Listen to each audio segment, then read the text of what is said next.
Okay. So, that happened. Internet just went kaputty for a minute here. I have no reason why the heck that happened. Okay. So, I'll try to pick back up a bit, alright? I want y'all to look at the freaking... We're just looking at game statistics, right? How well these games are running with certain features and everything. Ignore anything that says DLSS and focus on just Resident Evil 4 here, right? Notice the improvement between the 70 Ti and the 40 Ti, right? Not much. And it's just ray tracing. When it comes to DLSS, though, high improvement. It's a big technology, and if you're getting that much more power in your games, that much more... And this is a performance thing, so this applies to resolution and also frames, but presumably it's about frame rate here. With this DLSS, this sounds like the coolest thing ever. Right? But... yeah, and then we're gonna freaking get into this. DLSS 4. Supreme speed, superior visuals, powered by AI. I'm going to play the video here, but I'm going to mute it. But essentially, the idea is... essentially, what DLSS is it's using AI programming to multiply the frames of the game. And it is certainly an interesting idea, 100%. But at the same time, like, it's kind of nuts and a little stupid. I hope everyone understands where I'm coming from with that, because, oh my god, it just... I've seen enough comparisons of this, and I'll pop a video up on here in a minute or something, but yeah, just, latency improvements, yeah, that's cool, but like the DLSS 4 is the big one. On paper, the idea of using AI to improve the frame rate of games, not the worst thing in the world, right? It could be done. Let's look at this put into practice. Just... let me see. I'll pop it up later because it's funny. It might also be worth talking about for another little thing I want to discuss. Yeah, let's look at this real quickly. Just looking at the... I need a decent comparison. I don't want to be flashed with titties because people want to... because YouTube wants to fucking leave that on the platform for some reason. A lot of fucking baited games. I can't even criticize that because I make art that's like this, but still. Kind of nutty. But we're going to look at, essentially... what... oh, I don't think I could...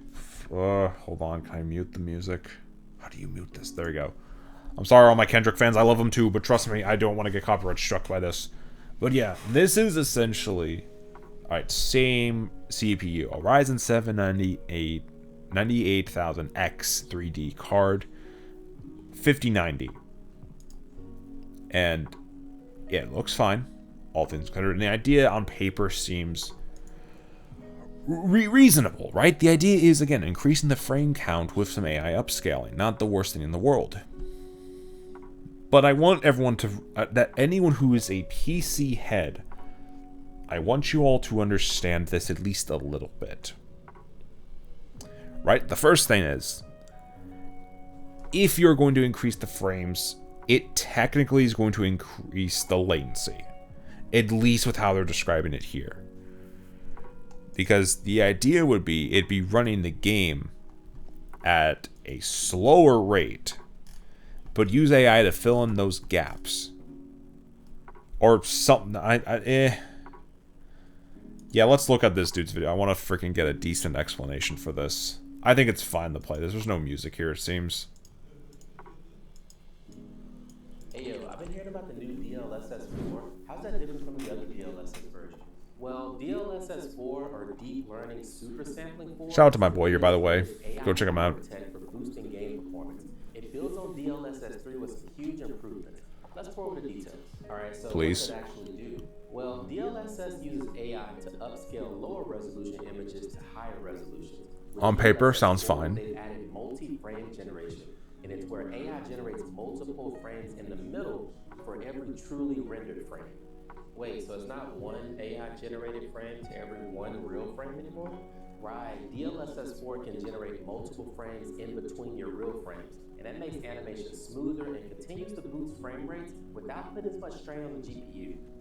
And again, on paper, the idea of this sounds good. But in terms of latency, and I want to keep mentioning this, it would technically mess with it. It would be higher. Because again, it's an AI predicting what you're going to do next in terms of movements. It will essentially be taking the image you have, use the movement on your controller to predict what's going to happen next, and then make a image based off the data of that game in order to essentially blend the frames.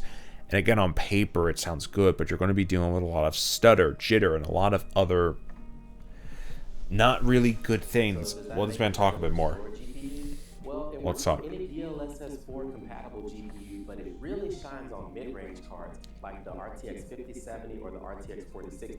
These GPUs can perform close to high-end models like the RTX 4090 at the expense of latency. That game supports DLSS 4. Gotcha. Does every GPU support DLSS 4 now? DLSS 4 is supported on NVIDIA's RTX 20 series, 30 series, 40 series, and 50 series GPUs. Yep. However, only the 50 series GPUs support multi-frame generation. Are there any big downsides? Yeah, so your game needs to support DLSS 4 for you to actually see the benefits. Also, it relies heavily on AI. So you might notice small artifacts in some moving scenes, but it's honestly barely noticeable at all. That's the big thing. Artifacting. Essentially a glitch in how the AI makes the next frame. This is going to be very prevalent with things like lighting effects, ray tracing, freaking all this stuff. It is a very, very, very weird thing, and it's technically by default not a true improvement. It's not a raw improvement. Like when we talk about the GPU, the RTX 50 series, it is not that big of an upgrade over the 40 series, which has been out since I think 2021, I believe. So it's been like 3-4 years since that card came out, maybe more, I don't know. But it's just a wild set of circumstances now, because now it's not so much about the power of the graphics card, but more so about what an AI can do to make it better, right? And it's so bizarre to me. It's so weird, and it doesn't even apply to all games. Resident Evil 4 doesn't have it. You want to know why the frame rate increasement was so low on RE4? Is because that game doesn't have DLSS. So in terms of a raw power upgrade, the 50 series is no more than a super duper version of the 40 series cards, and that's crazy to me.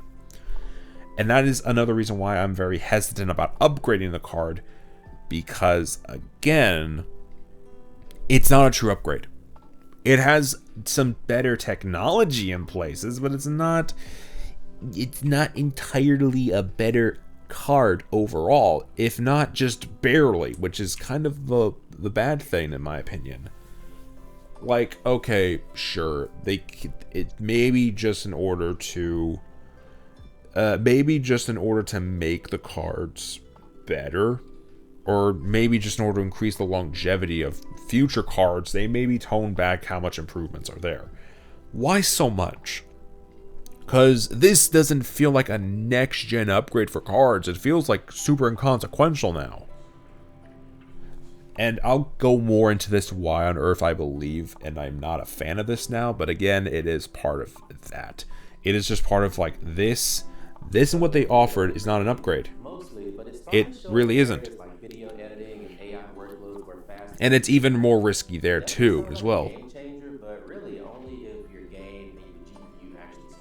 Exactly. Right. If you've got an RTX 50 series GPU and you play DLSS 4 supported games, you'll see smoother gameplay and higher frame rates without needing ultra high-end hardware. And on paper, again, sounds good. The artifacting, though, is not that. It's just, yeah. We're going to use another Yeah, let's look at this. Freaking on the NVIDIA subreddit here. I've been forcing it through the NVIDIA app. I can't deny the image quality improvements one bit. However, as with everything that isn't built with some new tech in mind, it has some issues. Take Red Dead 2 and Cyberpunk. Amazing image quality changes how both games look in many awesome ways. Red Dead 2 unfortunately has some issues with lighting. I've noticed it when light meets dark. One quick way to see what I'm talking about is to start a new game, and the first cutscenes show this quite nicely. The hair on some characters, while sometimes pitch black in darker areas that are not well lit, maybe a lamp or two. I've noticed it a lot less in the daytime in camps when there is a bit of shade. It can happen at a distance as well as directly in front of Arthur, and Cyberpunk issues have likely been discussed many times. Weird flickering and shimmering on plants and foliage, artifacting, especially when it comes to lighting, and it's especially obvious when you're outside of the city. It's hard to be mad at such a little thing when the image quality is such a big improvement. And I'm going to make a note about this now, everyone. Image quality in terms of freaking video games is becoming less and less important. Right? As we continue forward and try to make these systems more powerful, it is, in all honesty, not changing that much. Since the freaking beginning of the 2020s and the launch of the PS5, it isn't as big of an upgrade from the PS3 to the PS4 as it was. It is now kind of just like lightly improving on things, because how much more realistic could you go? Now, if the whole point of these consoles growing was to increase the ambition of the games, sure, but you're going to be dealing with a lot more people now, and it's just, yeah, it's a little weird. There's a Yahoo article. What's this all about? Isn't what you think. Let's debunk the myths. No, it doesn't predict the future. Yeah, probably not a good idea to freaking look at that one. That screen was giving me a headache. Hold on. Games Planet. This is much better. Disadvantage. Difference is the previous models. It has the 5-7 processors only inserting multi-frame generation DLSS 4, yada yada. Yeah, okay. Understandable completely. It is a wild thing. Look at the comparison here. Okay, so these are all with the same CPU, same graphics cards, just going about it. And ray tracing overdrive, but it's using frame generation under different circumstances. And yeah, builds from the first previous test video from Digital Foundry. The figures speak for themselves. So especially with by 4 generation.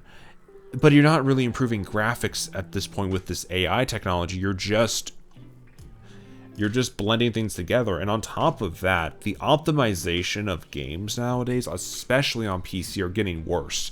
Monster Hunter Wilds quite literally is a buggy ass mess. I know my friend Gaz, she freaking had the hardest time trying to play Monster Hunter Wilds on stream with her VTuber model.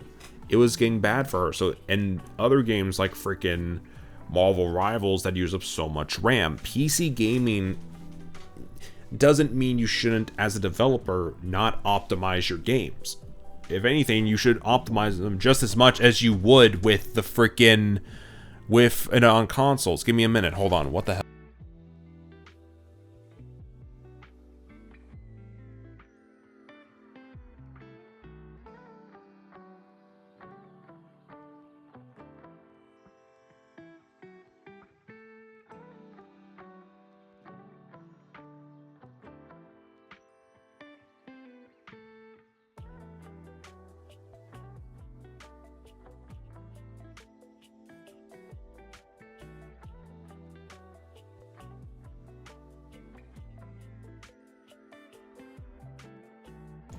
I swear to God, out here I hear weird things all the time. Not the point.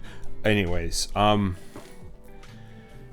as I was trying to go about saying this, it's not a graphical improvement. It's just a technology improvement. It's not. They're not the same thing. And in terms of somebody wanting to improve their graphics, and it's not as good of a baseline increase. It's using AI as an excuse to say, oh, it is a big increase. I mean, look at all what we were able to do with games like these with this AI stuff. But like, dog, not all of these games are going to support that technology. It's not. I don't know why I clicked on this. I really should have. And we can look up a lot of things. It's a very rocky time for people who want to buy new graphics cards and everything. Not even just because of the debatability on whether the 50 series is a true worthy improvement for people who bought the 40 series back then, but also in terms of pricing. Like, dog, there's not a version of the 5080 out there that is under $1,500. There's not a version of the RTX 5090 that's below $3,000. Even though their original MSRP prices, or their original MSRP amounts, were freaking $1,000 for the 5080 and $2,000 for the 5090. I know this sounds like, oh, he's rambling a lot. He's rambling, yapping about a graphics card and all this stuff. It's not that big of a deal. The games still look good, and that's fair. But as somebody who likes, when they buy a new PC, they want to future-proof this stuff. I don't, it doesn't really do that much. We'll go to NeoGAF. This actually is a benchmark thing. And yeah, same thing from the site before, but again, that is not that big of a difference with Resident Evil 4. It has light DLSS for Forbidden West, but it's not the new one. Right? It's not even a real graphical improvement. Technically, you are paying that extra bit of money for an AI to go into your game and add frames, admittedly. Yes, it will make the game run nicer, but you're dealing with latency issues at that point that can't really be fixed. And again, back on what I was talking about with optimization, a lot of these games on here are not really being that well optimized. Alan Wake 2 is a game that can barely run at 30 frames per second on PC with a 40 series graphics card, like the 80 or 90 range. Black Myth Wukong, same thing. You cannot play Indiana Jones and the Great Circle without an RTX graphics card. Cause sure, why not? And then Cyberpunk's always been a bit of an issue, but they roughed that out later on. Freaking a lot of games here. It's a mess. This whole thing is just a mess. And it sucks because, again, they've had a lot more time with the 50 series than they did with the 40. And it doesn't feel like that big of an improvement. Now, they're selling you on AI to make your games run better rather than the graphics card you paid for. It's a whole thing. Let's look at iBuyPower. I want to see what these guys are on about. Oh, God, it's a right side thing. Okay, never mind. It's not on that side at all. Hold on. But yeah, for what they're offering, it's not as big of an improvement, I think, as many people are believing. And yeah, sure, as somebody who's going from the 20 series card, this 2070 to a 5080, that'd probably be a massive improvement. I'd be able to stream Doom the Dark Ages easily with that card. I could stream so many higher-end games on here with the 50 series card if I could fork over a kidney and probably a testicle, if I have to be honest. But that's not even it. Because NVIDIA knows they messed up big time. And I'm going to show you right now what I'm talking about here. Peep the fucking screen. They're already planning to put out new models with more VRAM later this year. It's already being rumored. Now, I'm going to just elaborate on what the hell VRAM is. We'll do a little bit of a lookup. Yeah, why not? VRAM essentially is the dedicated memory of a graphics card that is used to store and manage the data for graphics and video processing. Essentially, it's how much and how fast a graphics card is able to load data, and it also plays a big part in like everything else inside of it, right? It's the GPU's version of RAM, but specifically for handling visual information and textures. This memory allows the GPU to quickly access and manipulate visual data, which is crucial for smooth and fast rendering of graphics, especially in demanding applications. Yeah, I hate the AI overview thing, but it makes talking about this stuff so much easier. I'm sorry, y'all. But yeah, it essentially allows itself to process and handle more graphical data. So it's not like, oh, the card is just better overall at handling data and everything, but how it is able to process, store, manage other stuff related to it. It's not the raw power of it. It is quite literally just, as it puts here, it's just the GPU's version of a RAM stick. It's just how much they could do. And the big rumor is that NVIDIA is planning to put out a 5080 Super and 70 with increased VRAM. The launch 5080 had 160 gigabytes of VRAM. The 5070 had about 12 gigabytes of VRAM. So 16 gigabytes and 12 gigabytes of VRAM for the 5080 and the 5070. The rumor is that the 5080 Super will have 24 gigabytes of VRAM and the 5070 will have 18 gigabytes of VRAM. So yeah, and this card that they're using for that has already been put out into 5090 laptops, which would make these the first desktop variant for them, and it's a wild thing. And this is, no, that's not it. That's a fucking ad. I almost clicked on an ad. I'm stupid. But yes, this was something we've been saying for a long time. In fact, as soon as it became official, the RTX 5090 laptop features 3 gigabyte memory modules, which allows it to process more memory like it is, or like how it's rumored to. It essentially opened the door for other graphic card models to adopt this non-standard capacity. What this essentially means is that while the card can support only up to 8 modules, each can carry 3 gigabytes instead of the usual 2, enabling higher total memory capacity. So it's still the same card, but it can handle more. It's like an upgrade to RAM. You could run another application or something along with your Marvel Rivals game if you wanted to, like VTubing software, like VideoTube or VTuber Studios, and also OBS. And this is an absolute insane thing. The rumors are about the 50 Super updates, mentioned 2 SKUs for the 80 Super and the 70 Super. The former was expected, but the news that NVIDIA is currently planning to add extra memory capacity to the 70 is new.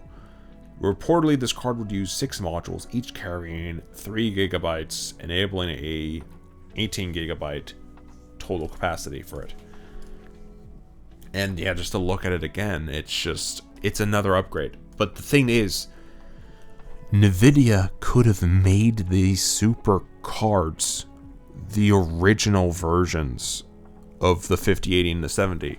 Now, there's a lot of reasons to go into why the hell they decided not to do this. If I had to make a guess, right, if I want to be smart about this, then I want to say that these guys are playing a game of 4D chess, that they put out the basic versions of the 80 and the 70 out there, essentially to trick companies to buy it to help with ransomware protection. Because that's a fun thing that these cards are able to do now. They have the ability to help protect a lot of these companies from ransomware attacks where they get hacked and all their information's exposed. It helps prevent it. It's a bit weird how it works. I admittedly have not looked it up myself, but the idea is there. Essentially, that's what a lot of these cards are going towards. So the super versions would essentially be for the gaming audience, which in NVIDIA's eyes is a minority compared to all the companies and other people that buy these cards for business related reasons, right? We're kind of gamers in terms of how much we buy these cards are in the minority, and I can prove it. Hold on.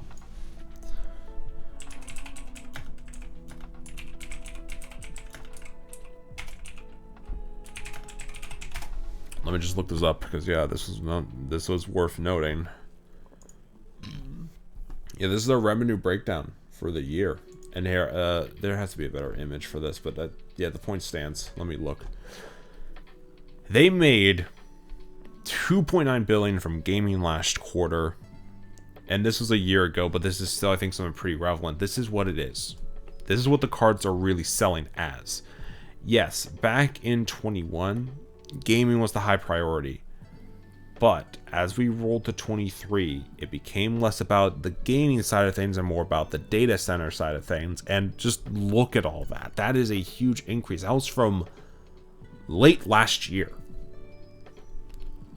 So now we are dealing, yeah, and it's now about, they're not caring too much about making low-end cards. They're becoming the high-end card option compared to AMD, which surprisingly AMD has been doing good. I think they recently put out I think the model was the RX 7900 XT card that has been doing gangbusters because it's a lower-end card that has comparable performance to the 5070, and it's also cheaper apparently from what I hear, so that's even cooler. Yeah, premium persona, which would help their brand perception in more sophisticated areas such as AI. That's what this is being used for. Data centers using this not just for to protect their companies from ransomware attacks, but also for AI purposes.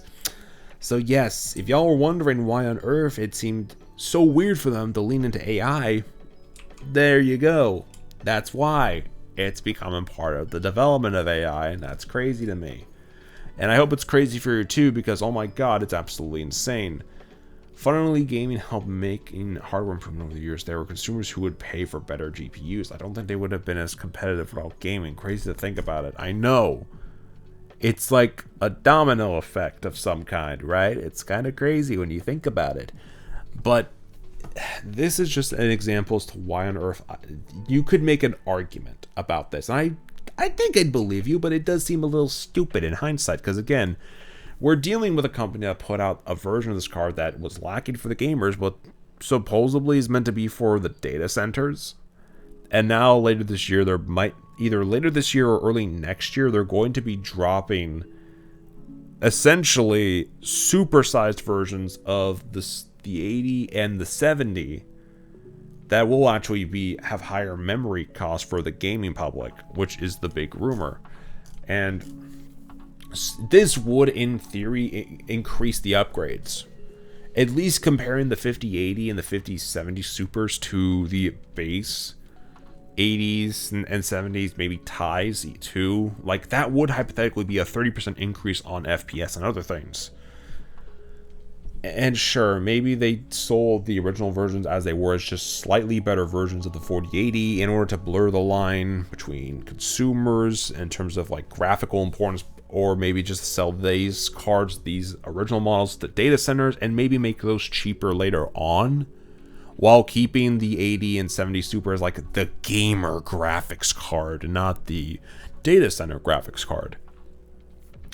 But it's still absolutely wild. And again, these cards are not expensive. They're not inexpensive. They're not cheap. Again, the 5080 on its own is $1,500 compared to what it was originally supposed to just be at launch, which was $1,000 increase in price. The 5090 increased to $3,000, where originally it was going to be at just $2,000. It is an abysmal launch. It has not done that well. I don't think it even has done as well as the 40 series, but you can at least notice a few odd things here and there. So now, we're dealing with the launch of another system, or another set of graphics cards that will indeed have some good improvements, make no mistake. It is going to be interesting to see how this all works out. If I have to pick one, I might hold out a little bit longer to get an 80 Super, but I don't think I'm going to hold out past that, because oh my god, this is getting ridiculous. As a consumer that just wants to buy a good graphics card for a new computer because their old one is like coming up on 6 years old, yeah, no, it's not a lot of fun. I don't like it that much, and it's just becoming more and more crazy the more I try to perceive it, because it's a company fucking with us in order to make more money. And that, yeah, your boy does not like getting played like that. I will harm people if I'm fucked like that. It is just that simple. I don't do that to other people. Why the hell do you think I'd let it slide if it happened to me? And in this case scenario, I'm just gonna, yeah, no, it's just stupid. It's a little irritating. It's gotten me stressed out a little bit, admittedly. I get stressed out over things very easily. It's an emotional complex that I, in hindsight, not really a fan of.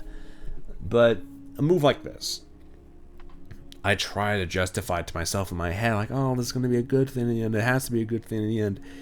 It's just a very weird thing, because this doesn't feel like a proper upgrade. To me, at least, this is going to make the original 5080 and 5070 essentially a 4660 card. Essentially, this weird middle gap between the two of them.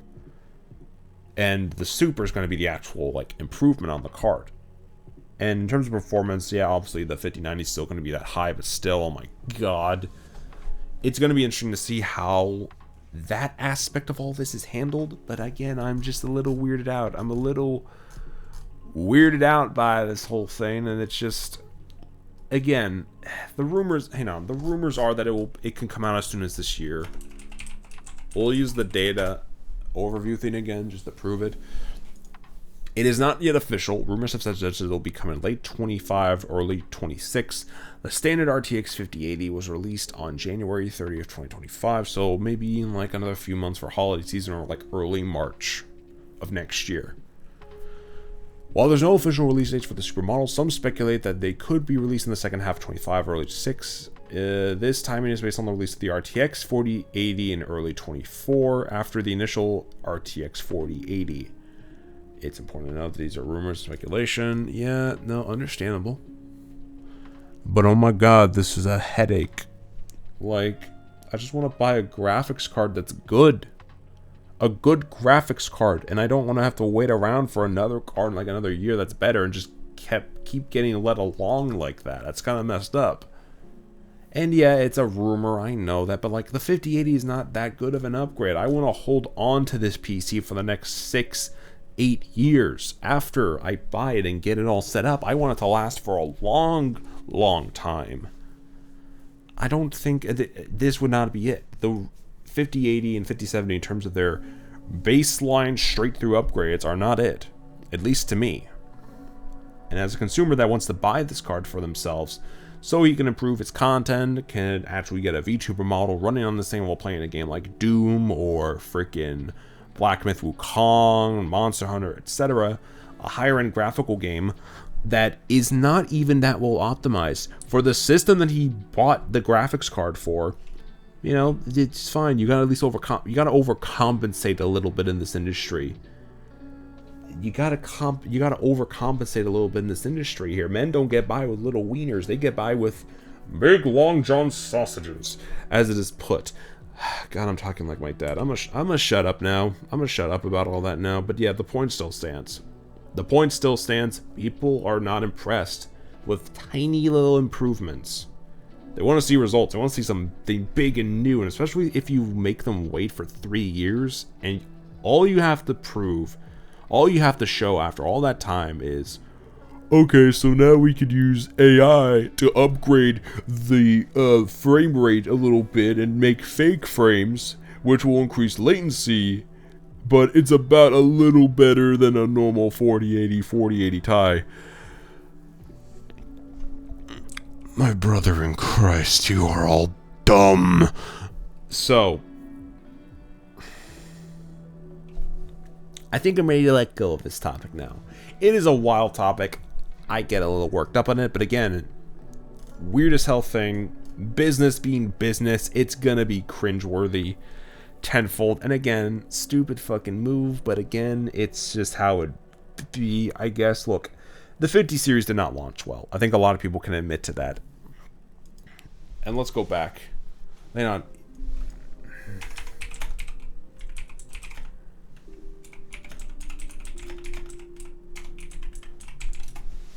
And let's just look at general reception.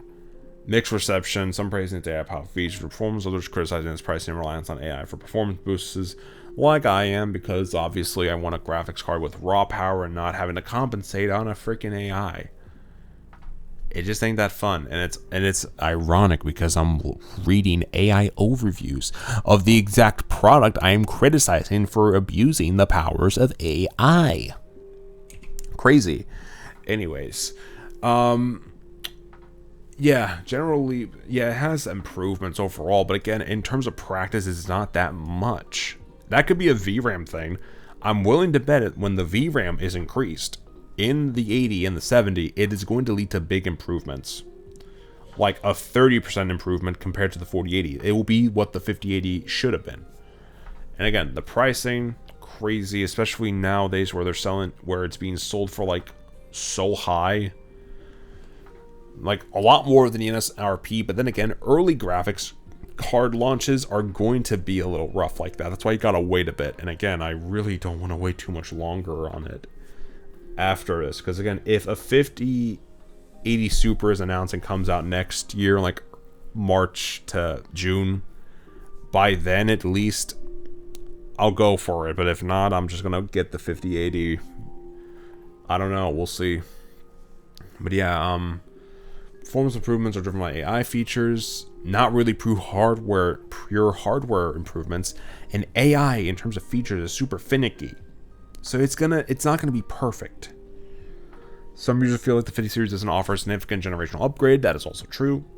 Overheating, yeah. Stock availability, also true. But that's like with every one of these graphics cards. I'm happy we have NVIDIA as the developers on freaking Nintendo Switch 2, and yeah, that thing's definitely going to use it, but I could at least see why. You're trying to cut the cost to make a handheld console run better. I get that more than the fucking PC, where you're compensating general hardware improvements for AI technology, and that's not really fun. That's not fun for a lot of people. Now, if it were hardware improvements plus AI technology to make it even cleaner, like run Cyberpunk 2077 at like 400 frames a second, absolutely crazy. I would bust, blow. The dams would burst from how exciting that would be for a gamer like me. But again, not what they did. It's just so weird. Hopefully the Super Series does end up being the actual improvement, and then maybe whatever they do for the 60 series in like another 3 years, they do something really actually worthy of a hardware improvement with that. But yeah, I'm not going to yipper yapper much longer about any of this. Again, I've laid my case out for the topics I wanted to talk about. I hope I made some interesting claims that will get people thinking a little bit about these things. Whether you agree with me, that is always up to you. But again, I at least try to offer perspective on these things. And again, it's mostly fun. It's mostly for fun, just discussing these things. They're not. You can take them seriously if you want to. You don't have to. If it at least gets you thinking about these things and having you be a bit more aware of the world around you, then by all means, I'm doing my job as a commentator and also someone who's criticizing these things, because it is kind of stupid. Let's be real.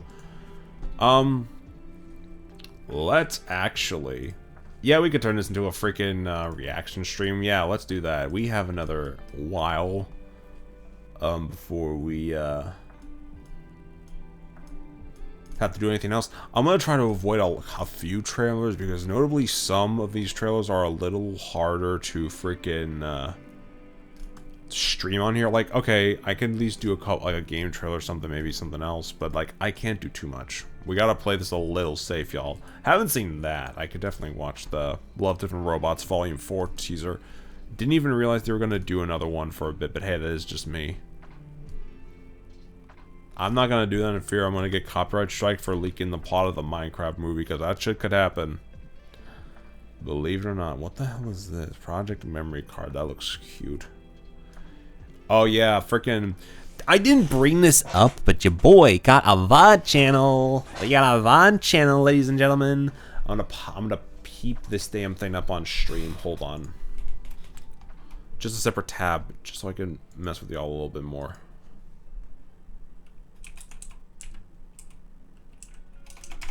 I misspelled my own name. I'm trash. Okay. Actually, just to be indubitably sure, I'm gonna go to this screen in case something wrong is flashed. It's good. No fucking guard. Okay, we found it. Okay, it's right here. So yeah, your boy has a VOD channel finally. We are uploading. We've been uploading stuff to the channel. We haven't uploaded everything. We're not fully up to date. But we definitely got a few good streams from like earlier on, back in like February and stuff, on there now. My hope is to upload one VOD each day to kind of build a bit more interest in this channel. So that way you all will be willing to come by and watch me yip yap about all this stuff. Besides the little hiccups here and there, I like to think that the little hiccups I do have are good and allow them to show, hey, I've improved and I continue to improve, because Twitch doesn't like to keep up my VODs forever. They have like a week-long limit, but hey, I at least archive the videos for later. So yeah, that's fair to say that, yeah, all that's good. And hopefully we will have at least a good few VODs to go up for a while. This will be added later, but yeah, we have a VOD channel now, chat. It's linked in the Twitch page. It's linked all over. It'll be noted everywhere, but yeah. Jemuzu's library, or Jemuzu's library, Jemuzukki's VOD. Yeah, y'all got this. Y'all see where to go. Y'all know how to get to it. It's on YouTube. Just search up that and bam, you're good. But yeah, this is essentially what I'm going to be doing to put up the VODs and archive them, and I'm happy to finally get it going. We haven't uploaded anything from either the Final Fantasy 16 Let's Plays or the Xenoblade X streams, but we are going to do that soon. We are definitely going to get that rolling here soon, and we will, even just to add a little bit extra, because I'm not abandoning my games, we are indeed going to be streaming Xenoblade Chronicles X on Thursday, hopefully at an early time. Hopefully nothing will come in the way of that, at least I hope. But yeah, the hope is to do an all-day stream for X on Thursday to progress the story further, get our flight license, because yes, that's going to be good, and move on to the next chapter of the story, because I think we'd be on chapter 10, I believe. Wondering how the story's going to go with that. But yeah, in terms of other stuff, your boy, me, we're going to do a little something different on Sunday. I'm going to stream Astrobot. I ain't abandoning Final Fantasy 16, but I need to get something cheery in my system, because I feel like I'm slipping a little bit, chat. I'm falling into the depths of despair. And, you know, Final Fantasy 16 is a great game. It's fun and all. It has a very bold story, but, like, I don't know. I need a bit of a break from it. I don't think it's bad. Trust me. I don't think it's lacking either. It's just I can only take so much of it. And, you know, putting it on break might be a good thing for a while. That probably will be for the best. But again, we be due. And now, with all that aside, y'all know that, hey, once they're off Twitch, they're not going to be gone forever. So if y'all do want to support my content going forward, consider dropping a subscribe on YouTube for the VOD channel. We're going to be adding more stuff here continually with each stream, and hopefully at the point where I get all the VODs here uploaded, future uploads for the channel will be instantaneous with the Twitch one. So once the stream's done on Twitch, they should be up on here the next day. That is the hope anyways. That's just me. Unless copyright gets in the way, because that actually did get in the way of, I think it was this video right here. Yeah, this video. So we watched the My Hero Vigilantes trailer in that trailer, and Toho copyrighted that thing instantly. I was not familiar with their game, but yeah, they have indeed copyright striked that video, and I got to... We got to pass it by simply removing the reaction. It had a funny cut in it, so I allowed it, but yeah, no. For future reference, we're going to be a little bit more strict on it, not in terms of general announcement, but in terms of watching trailers, because I was not familiar with Toho's game. Those guys be crazy. It's not Toho, it's Toei. I'm dumb. Why am I pronouncing it like that? That's not how you pronounce it. No. But yeah, in all seriousness, that is what's happening. And again, I want to try to do more chill and chat streams like this in the future. Hopefully not ones as deep, because make no mistake, I did not intend to yap about freaking final. I did not intend to yap about everything I did. I wanted to at least offer a fun and more hopeful and optimistic perspective on things, like realistic too, hopefully. And I always try to look at the best of any situation. So make no mistake, if I do yap about one thing in particular, it isn't... I don't do it just say the world's all doom and gloom. I do try to... If I do want to talk about something more intensive like that, I want to offer a more optimistic and realistic approach to it. Like, if I were being forced into this position and everything, with everything applying, how would I mess with it, and what's the most realistic way to justify it, but also just to be like, realistically, that's probably what's happening too. So it's not the end of the world. At least I hope not. But yeah, hopefully I get to do more of these. Even if they're a bit more infrequent, I do want to indeed get more of these out there. It's just simple streams where I can talk to you guys, because we did actually grow a bit in followers since I previously was on Twitch. We grew to 27. We're halfway to affiliate levels of subscribers now, which is very nice. And I want to thank anyone who's come by to follow me. Even if you don't tune into every stream, coming by once in a while is nice. Following me on here is also really helpful. But yeah, hopefully affiliate will be much closer than we think, and I will add more stuff to the streams and add more stuff going forward, like an actual chat, like an actual stream chat area will go like right where I'm at. But yeah, that is for a different time. For now, that is a whole different level of improvements and things to do at a later time. For now, let's spend like the next hour and a half watching silly YouTube videos, because I'm tired. I got work tomorrow. I'll be working all day. I'm not I just need to relax. I think all of us need to relax a little bit after the last couple of weeks of things, so hopefully this will help you guys out a bit.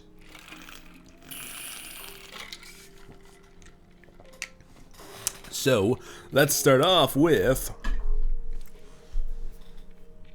something a little funny, something a little silly in relation to a recent film that has hit the cineplexes lately. Let's get out of here. Don't need to stay here for long. Yeah, I think that's a good volume to have it in. Also going to cut the lo-fi music because we're going to be in reaction territory now. Let's go. Oh, here it comes. He's going to say it. What the? Oh, nah, it literally turns into a freaking gulag. I muted it, no. Bruh. This isn't what Steve would have wanted. He would have wanted us to kill that minimum wage worker. Oh my fucking Oh, here it God. comes. He's going to... Nah, that's actually crazy. Actually insane. The Minecraft movie came out, a bunch of teenagers wanted to go see it and made a mess out of the whole thing. I mean, peep this. This is just a whole other topic worth discussing, because oh my god. Crazy. I am actually going to look it up now. Average Minecraft movie hand. Yeah, average Minecraft movie experience. Let's go to that. Yeah, this will be it.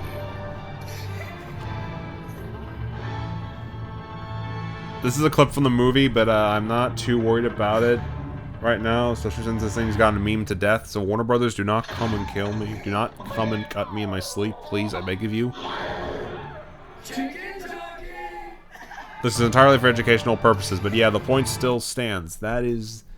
This film, at least in terms of what's been said in the trailer, has become memes. It's actually crazy. Actual chicken. Yes, someone brought a live chicken and brought him out for that scene. What on God's green earth?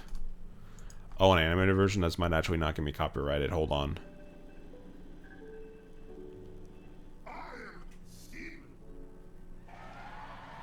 Yeah. It's the meme.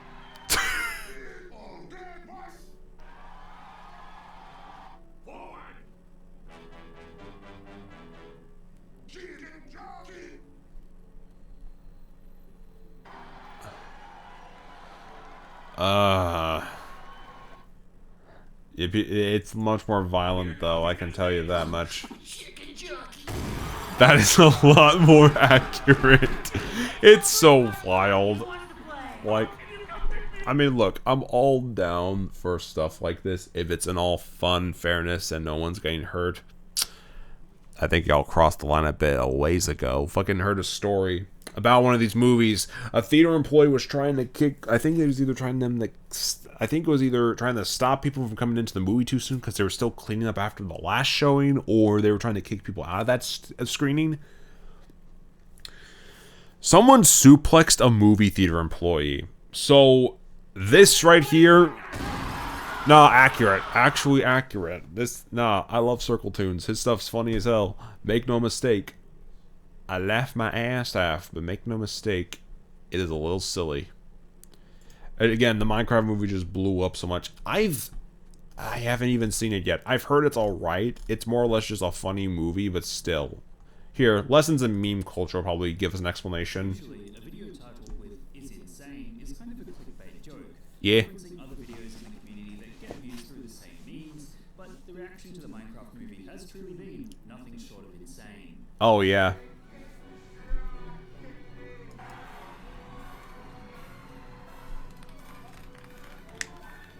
Yeah. Yeah. There's entire bags of popcorn thrown all over the cinema. Bunch of teenagers losing their minds over memes. The films have actually been paused several times, and signs are being put up asking audiences to be quiet. All of this stems from the memes generated by clips and trailers of the film, whereupon Jack Black will name something from the game, and it sounds so utterly ridiculous that it actually becomes good. The months leading up to the film's release have been a non-stop cascade of references, and now that it's actually out, it's almost like a giant pressure release, with people finally able to go and see it in person. Yep. It's highly likely the reaction is inspired by the same people who went nuts at the Minions movie. Yeah, but at least then they're being civil about it and wearing suits. However, many are comparing the Minecraft movie to that of the Rocky Horror Picture Show, in which singing along and saying dialogue out loud is encouraged as a peak cinema experience. Yeah. Perhaps the Minecraft movie is simply this generation's Rocky Horror Picture Show. I really hope not, especially since people are actually being prone to violence. Y'all be throwing popcorn buckets at old dude's head saying, "Water bucket, release!" as a fucking trying to be part of the joke, and you're only just pissing people off because of it. It's actually insane. Make no mistake. Actually insane. Now, let's continue. 50 years from now, it'll be showing in cinemas with people still cosplaying as Steve, still yelling chicken jockey at the screen in unison. Crazy that's the guy who did Nacho Libre and freaking another movie. I forgot about it. Bohemian Dynamite, I believe. I forgot the exact name of it, but like the dude that did those two movies, those like kind of millennial-ish aged comedies and all that. Yeah, no, they reach out. That man can reach an audience with those films. Those films are legendary. This is gonna be no different. Cinema to be completely silent until Jack I mean, Black says look the at this. trailer, at which point everyone goes completely bonkers at that exact moment. It's crazy. Coupled with the interviews Jack Black and Jason Momoa were giving whilst clearly on something, demonstrates a film that is given a legacy of not being meant to be experienced seriously. Yeah. It's funny hearing the reactions from confused parents too, many of whom seem delighted at the infectious joy of those who get excited at seeing the game they love on the big screen. On that note, if you go into a theatre and you see families with some young kids who are there just to watch the film, do stay respectful of them, as they might be unaware of the memes. Exactly. The reaction to this film has genuinely Like, been look at that. It's just people are just being kicked out of theaters. They're getting yelled at by theater staff for something like Minions, where they banned people from going to see the movie in the tuxes. I don't remember seeing anything particularly violent or just outright obnoxious and annoying happening with those crowds, apart from, oh, they're just wearing a suit to a movie. This is kind of the opposite, where it's like, yeah, these crowds are kind of going crazy. They're a bunch of teenagers skipping school and all that, and they're going to see a movie. And it's interesting. Last year, they had it happen with Wicked. And because of how obnoxious it got, similar to this, they have a new version of the movie in theaters. I'll pull that up here. Minecraft meme and sing along. I think it's something along those lines. I forgot. Yeah, immersive sing along and meme block party version. Yeah, they're doing specific screenings. Yeah, that's not gonna be. I don't even think it's actually doing that well. It's like the Wicked one. It's a whole other version that's meant to embrace those memes, but like people aren't going to see that version. They're going to see the original version. They're not seeing whatever meme version they got going on here. It's just a special version of the screening. It's not even like that's just meant to help reinvigorate ticket sales. Not a bad idea, but you know, it's not going to be as effective as they think. Yeah.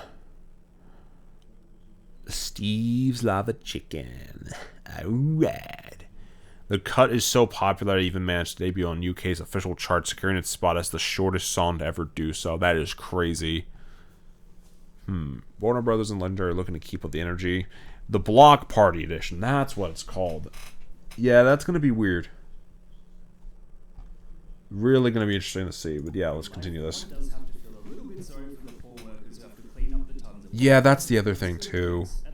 Like, for something like Avengers Infinity War Endgame, the hype around those movies is understandable. This is just like, oh, we're being it's a bunch of teenagers being super obnoxious about the whole thing. Not even like me trying to berate them like I'm their parent or something. It's just how it is. It's a generation trying to feel like they're a part of something. To have excitement over something, because there's not really a lot of stuff to get excited about these days, honestly. Like, there's surprises, but like genuine hype building stuff. Next year it's going to be with Doomsday and then Secret Wars and the new Spider-Man movie and all this stuff, and it's like, yeah, it'll probably be good, but like, at what cost, man? You know, it's not really, can't even blame them. I just don't encourage it to go violent or physical or to harass or harm another person. That's all I'll say about that, because that's just wild set of circumstances. Let's, I think we have room for a few trailers. Yeah, that's... What the fuck is this? Go Trump Man 2 Lab Arc? What the fuck is this? Oh, no, it's AI. I'm not... No. No. Absolutely fucking not. Actually, no, scratch that. I'm doing it worse. Yeah, fine. That's... Yeah. It just ain't for me, Chief. I'm sorry. It just is not for me. Oh, the FNAF 2 trailer. Oh, I forgot about... Also, Sakamoto games. I'm not watching anime trailers on here anymore because I know I'm going to get copyright strike by Toei or some shit. This I should be fine with, though. Let's see. FNAF 2. I saw this. I'm afraid. I already saw this, but like, dude, this looks crazy. Like, just... This is like their Fast Fest thing there. Then, oh, there's a new location. Freaking... all this stuff. And now the toy animatronics... This is the crazy part. The animatronics are leaving the pizzeria and they're going after people in like random settings like schools and the Fast Fest, their own homes. It is kind of crazy. Now, I don't know the whole story about this yet. I would assume it's not gonna just be, oh, the toy, like, because in the games, the toy animatronics, in terms of a plot, are not like spirits inhabiting the animatronics. They're just a glitched out AI program, probably something William Afton cooked up in the lab or something one day. I was like, you know what, that's a good idea. They expanded upon that aspect in Sister Location with the animatronics literally being able to kidnap children, but that's besides the point. This is kind of similar to that with toys. It's not really the spirits of them that are haunting, but rather programming from William Afton to protect them and internal, I guess, attack. It's weird. It's a whole criminal database thing. It's a little weird in retrospective, but I'd imagine the whole, hey, I'm going to kill this kid thing probably was tied into the toy animatronics programming a bit. And in this case, I assume it's going to be about them wanting to protect Abby if they keep the AI angle. I am curious to see how much they do keep from them being like AI and like, oh, we're trying to eliminate people tied to a criminal database, or if we're just doing this because, oh, the purple guy's code in us is telling us to kill a kid, or maybe our systems are glitching out and we're just killing every adult. It's looking interesting. They're going out of the pizzeria. They're going to be in normal-ass locations. I need y'all to peep this just for a... That's just Toy Freddy in a FNAF-based, like, convention thing. Faz Fest, I believe, is what they called it in the games. But that's crazy to me that they're doing that. Kind of gives off a bit of the Twisted Ones novel, but, like, a lot more developed, at least to me. Personally, Interesting to see how they will handle that and what they'll do for the third film. But it's interesting. It's an interesting film. I thought the first one was alright. I didn't like a lot of things it tried to do. I liked how it tried to do something that, yeah, it's meant to be a little spooky, but it's more like a fun family Halloween film, essentially. I'm happy they're leaning more into the horror, and hopefully they use the toys as a good way to do that. And then maybe they bring back the old animatronics in some way, shape, or form as Wizards, hopefully. Then, you know, maybe then they'll be like, oh, we get some animatronic versus animatronic action. I don't know. I don't know a lot about FNAF apart from like a couple of game theory videos, but still, it's interesting, and I'm excited to see what they end up doing with the new movie. Now let's move on to, let's do the Godzilla and Kong trailer next, because this one's interesting to me. Alright, so, yeah, Monarch, essentially a Kaiju 911 type service. They're reporting Kaiju sightings and all this stuff. They picked up something new. Yeah, and Sedona. Yeah, emergency alert, severe, report a time sighting, call 240 Monarch. Or 240 Monarch. And then, right, Godzilla x Kong Supernova. Actually crazy they're going to space. The main philosophy of the Godzilla movie, there's always a bigger fish. True. Supernova. Death of the Star. Space Godzilla. Devourer of Stars. It'd be... honestly, if it is just going to be straight up Space Godzilla, that would be cool. Yeah, that is exciting to me. Again, just another Godzilla Kong movie. Okay, the MonsterVerse as a franchise has always interested me, right? The 2014 film I watched way back then. I was like, yeah, it's a cool little movie. I like it.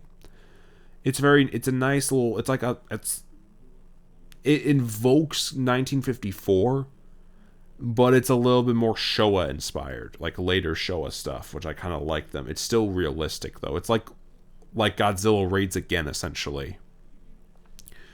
Kong Skull Island, I thought on its own was a very fun little like deviation from the normal King Kong formula. I'm happy they got to make a movie like that. That was definitely a very fun movie. In terms of Godzilla King of the Monsters, I liked when they had a lot of kaiju on screen, but I feel like you could have definitely tweaked a few things with that script in order to make it a much more appealing and fun film. Godzilla vs. Kong, I don't know if I'd consider it that upgrade, honestly, but I could say they tried. And New Empire, they had a lot more focus on the kaijus, and I think that really paid off for them. Whether or not this film is going to follow in the first Godzilla vs. Kong's footsteps or Godzilla X Kong's footsteps, we'll see, but it's interesting. And they're adapting a lot of different things. They're going about it in interesting ways. I'm interested in seeing what they do for the third film, especially since Adam Wingard is not directing this one. This is going to be directed by a new dude. And apparently it's going to be built around space with a threat beyond the stars.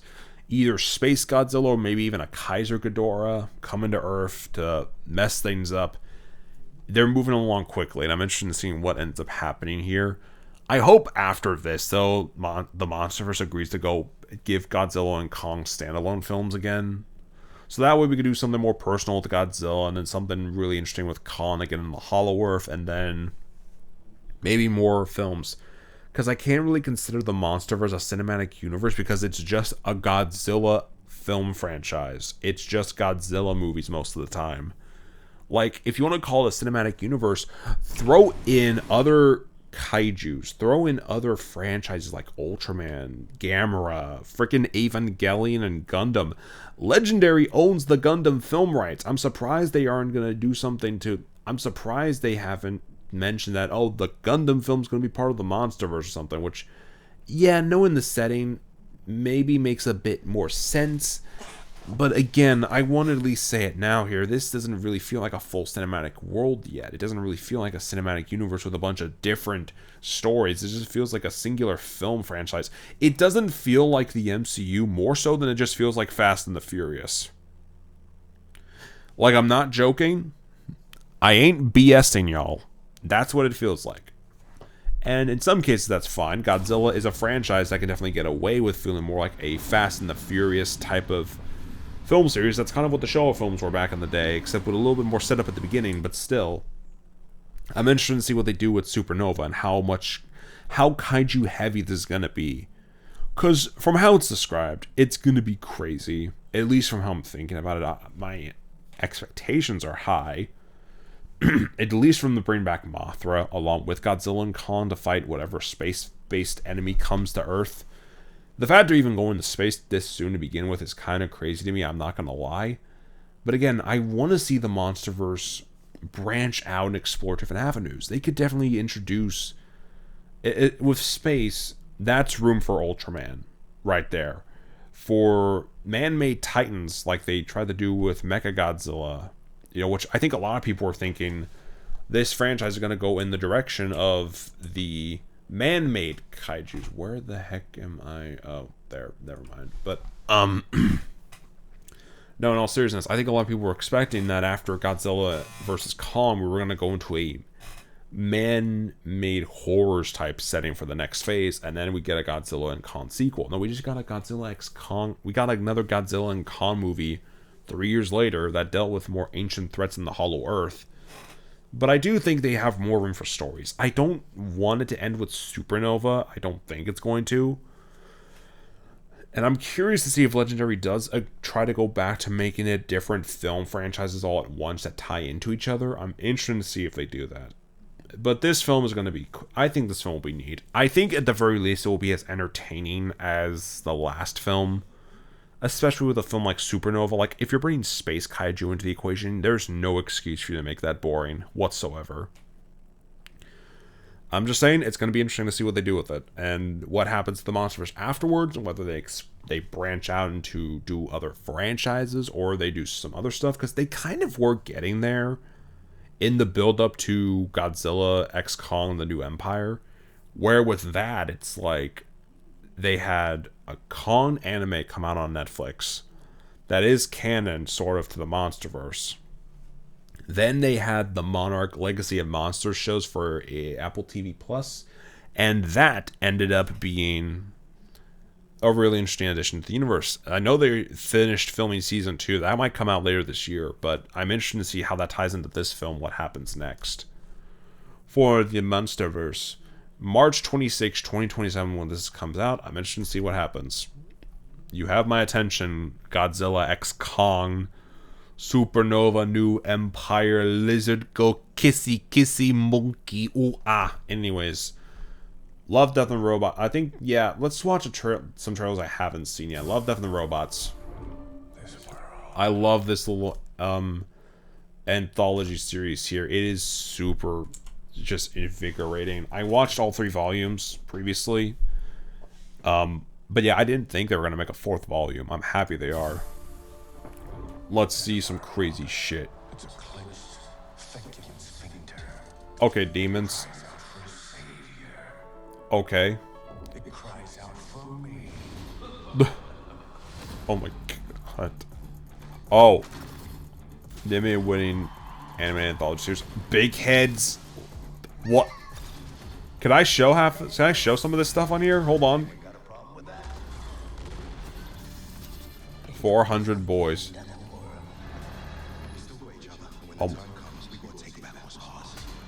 Oh, from the guy that did the one episode with the artist and shit. The Deep Blue, I believe it was called. That's same dude, same his art style and everything. Oh, that's cool. For he can creep. Oh, that's a weird look. But I vibe with it. They're going in some demon stuff here. Go. Oh. Okay, natural live action. Okay. Okay, so another live action show. Interesting. Or live action episode. Oh. Oh, clay animation. I love it. Close Encounters of the Mini Kind. Oh, another episode like this? Okay. Spider-Verse? Oh, that's cute. The other large thing.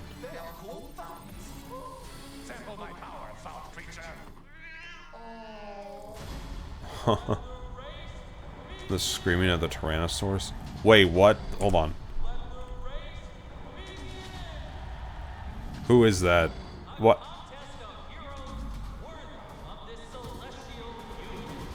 What? Can't stop. Okay. Whoa. Yeah, more craziness overall. Just starring.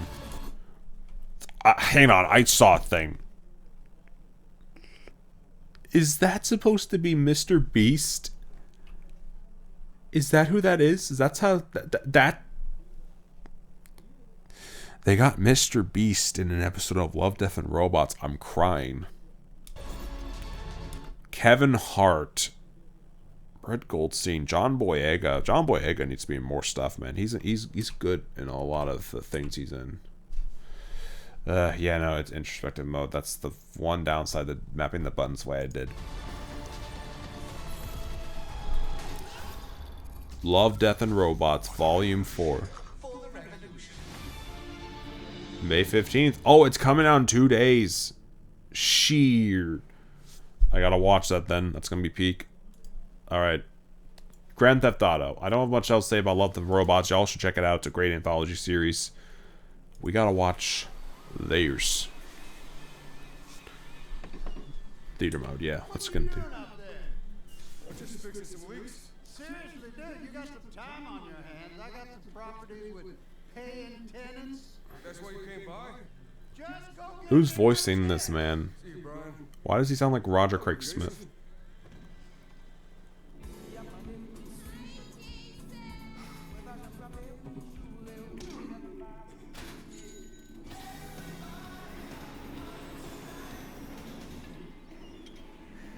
This game looks good, though.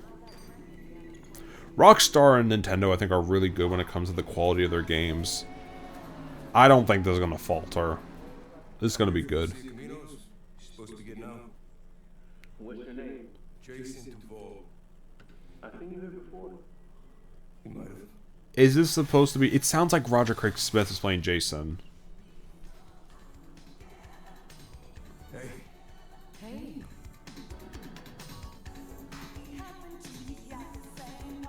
Ah, yes, the good old-fashioned lovey-dovey. The new beginnings.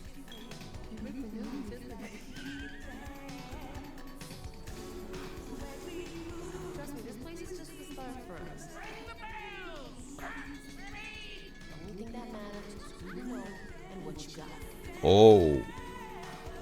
Is this why I was seeing a bunch of drawings of a golden dress on my timeline the last few days?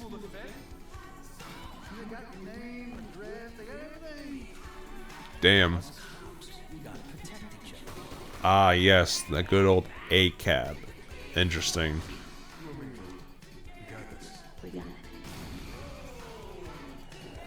Damn, what the hell is that? They're about to...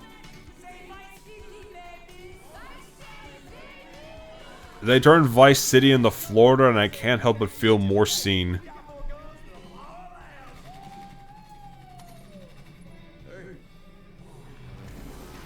Huh.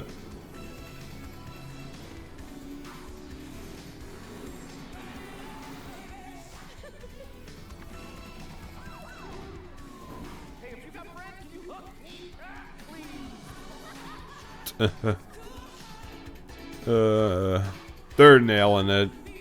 It sucks that this is not going to come out until like 2026 now. Yeah, they have the date there now and everything, but still, I'm interested in seeing how this ends up looking out. It ought to be interesting at the very least. Ah, yes. Pickle in the Legend of Ooga Booga. A classic. Also, the Fantastic Four trailer. I saw this too, and I wanted to try to react to it on an earlier stream, but again, I needed a break. But I'm interested in this. It looks a little weird. I don't really get the Silver Surfer controversy that much, other than just people not liking it, but I'm not gonna fucking... I've talked enough about controversial stuff for this stream alone. We're not gonna go into that here. Instead, we're just going to check out a death battle. Because I'm dead inside. Anyways.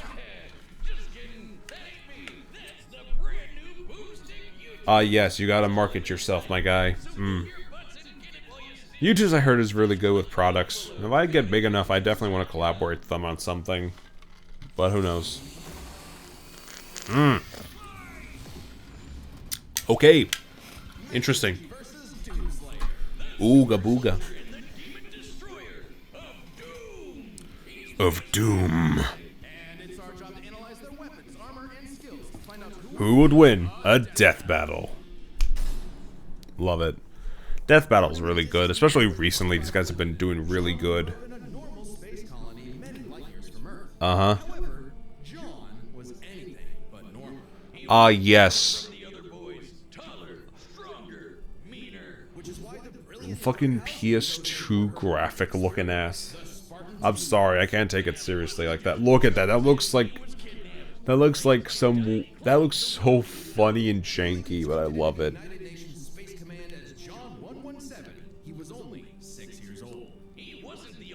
Yeah, they kidnapped a bunch of children and put them into the Spartan program. Yep, pretty much.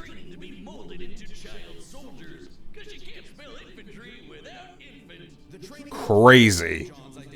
He couldn't remember his family. He couldn't remember his home. He couldn't even remember his full name. All that mattered was the game, the mission. I hate how the Halo TV series tried to humanize him and tried to do all these. That Halo TV show really missed the mark entirely when it came down to John and his origin story. Like, yeah, bro was messed up beyond repair. Yeah, he wasn't exactly the same person as he was when he went in, but, like, he grew to be a stronger person and became a soldier of war. You don't make a story about him undoing that. Maybe give him, like, a moment of brevity, but, like, it should be about conflict every second, not whatever the fuck they were trying to do with the Halo TV show. Oh my god. I've only seen the first season of it and I hated it. Like, besides a few neat moments here and there, not my thing. They butchered Master Chief hard. Gotta call him Dom. No, we're not gonna call him John 117. We're gonna call him Dominic 117. No, not even gonna do that. His name. We're gonna nickname him freaking. Gonna nickname Halo TV show version of Master Chief into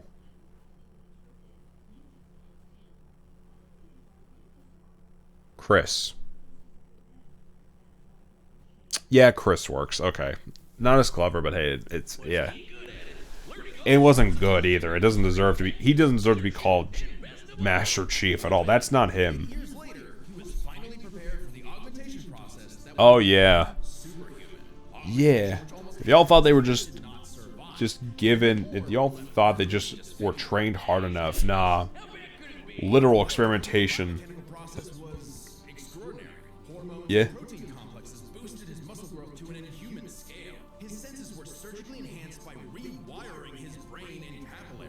Yep.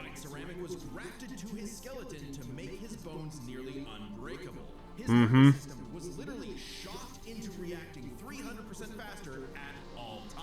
Damn. John was torn apart and rebuilt as something new. Yeah, buddy.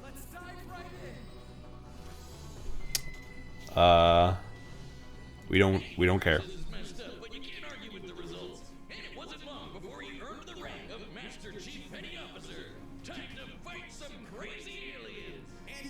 Yep.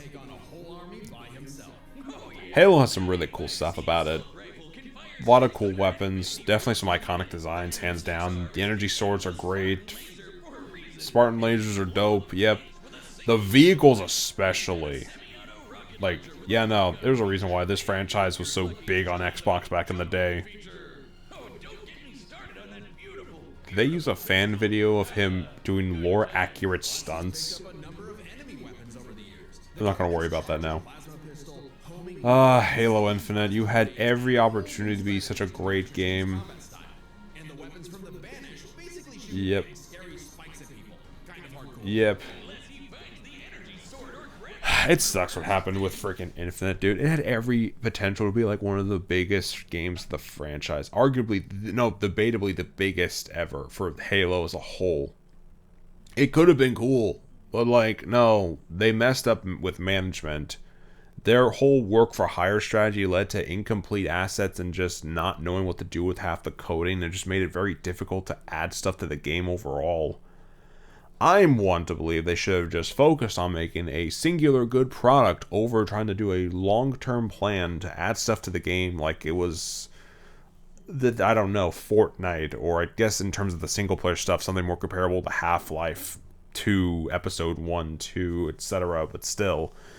They did not really get to do that with that, and I would have loved to see a full version of Infinite, especially since the story of that game, just, yeah, no, man. It has the potential. I've seen enough of it to know, yeah, there's potential in this, but obviously they didn't get to finish the story now, so I'm curious what they do for Halo 7, or, I guess the next game. The next Halo game is supposedly going to be another remake of Combat Evolved with Unreal Engine 5. I don't know how to feel about that. Very weirded out by that, but it is what it is. I don't know. Not a franchise I look into anymore. It's great for like what was, but there's not really much to be excited for now. Like a lot of other franchises in this industry. Hate to say it, but that's the truth. Did not mean to... Why did it full screen? There we go. Okay, back to it. Yep. Oh, of course.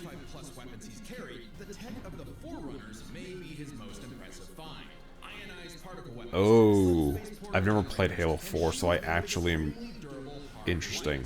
In fact, by tapping into a Forerunner ship he was on, a massive amount of that very hard light formed a shield strong enough to save him from a point-blank 30 megaton warhead. Okay. That's new. It sounds about right.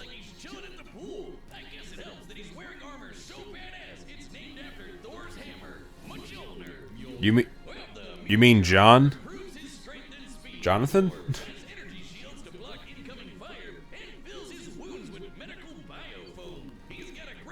Damn. Uh-huh.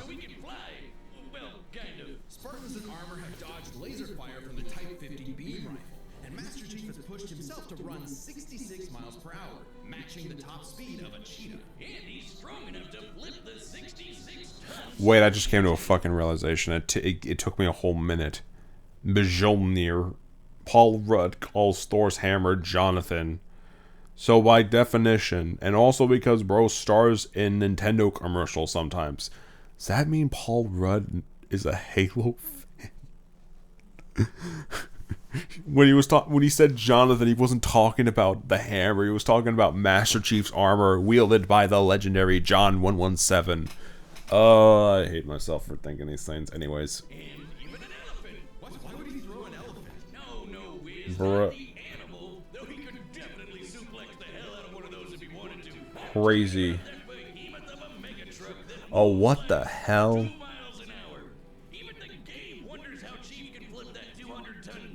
He can access other equipment with Mjolnir armor, like invisibility, speed. The Jonathan armor is truly legendary, as they put it. But even without those, the armor is strong enough to survive re-entering the Earth's atmosphere and crashing to the ground. The moment we Yes, I've seen that bit from Halo 3 before. I need to finish 2 and then maybe stream 3 for this, because the channel, because oh my god, that'd be like a cool experience. Oh yeah. The demons. Oh, Master Chief Petty Officer is the highest rank for enlisted recruits. A commissioned officer isn't as active in the field. Kinda defeats the whole point of being a super soldier, right? Yeah, in hindsight. Totally alone in this. He had the help of an onboard artificial intelligence system based on the mind of Dr. Halsey herself. I see. Everything comes with AI these days. Ah, true. Or, wait, maybe not. Is anyone horny for Alexa? Crazy. Hack other AIs, even those designed by far more advanced civilizations. She is constantly tracking enemies, can guide large-scale battles, and even process the entirety of human knowledge in less than 2 hours. ChatGPT could never. Crazy. Isn't too far from an emotionless robot himself. Halsey made him like that. Sort of. Oh yeah. Force to be reckoned with, but John lost a lot of himself along the way. As luck would have it, and John is quite lucky, Cortana proved herself a dear friend.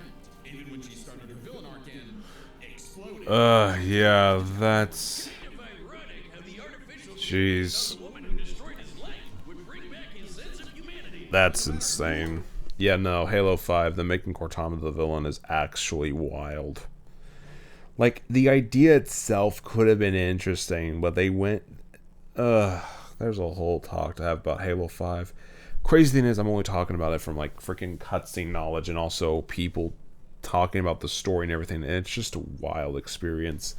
343, I think, had a decent start with Halo 4, but it's like, what you tried to do with 5 got too ambitious, and then with Infinite, you got even more ambitious, and it wasn't really appealing to anyone. It's just weird. It's... I don't... It's a mess. 'Tis a mess. No mere hero of Earth, but a savior of the galaxy. Whether or not he starts a fight, you can be damn sure he'll finish it. Sir, I need a weapon. We're not going into gambling. I'm not promoting gambling. Twitch, YouTube, do not kill me. I do not promote gambling. Please do not take me down. I beg of you. Oh, yes. Peak Doom lore incoming, chat. Get ready. You're all gonna find out why I love this series so much. Sounds like the perfect place for portals to the burning abyss. As demons swarm the Martian moon of Phobos, only one survived to tell the tale and push the demons back to the pits of hell. He was a space marine. The 2005 film, jeez. He was an engineer until his base was overrun by demons. Uh-huh. A cute pet rabbit named Daisy until those demons Oh, Daisy. so much even the Hulk would be jealous. Damn. Was known as, well, nobody really knows. Crazy. Doom Guy really is if Hulk and the Punisher had a baby. Crazy. Oh yeah, there's a reason why my leg is the same super shotgun he's got. That's an amazing gun. Get your own super shotgun on me. Oh my god, again with the plushie advertisement. It's just like me, except 8.2 times more huggable. Because the shotgun doesn't randomly go off? Yeah, I hope not. But this is a one-time thing. Once they sell out, It looks really good. I said hurry up, Wiz. Okay, I'll get one. I was going to anyway. The quality is immaculate. Anyway, Doom Guy. Oh, The Doom Guy. he scrounged up a slew of weapons from who knows where and got down to some good old-fashioned running and gunning. Rifles, shotguns, flamethrowers, Nice. rocket launchers, chainsaws, and a frankly terrifying looking grappling hook. That is insane. Them putting a meat hook on the end of the super shotgun in Doom Eternal might have been the coolest goddamn thing they could have done. And that was until Dark Age, where they gave man a Captain America shield with chainsaw blades. Yeah, the modern Doom games have been cooking so hard. That's like one of the only series I can get excited for nowadays. It's like that. Like, in terms of just, like, good franchises, yeah, no. Doom is always good. It is a generational thing.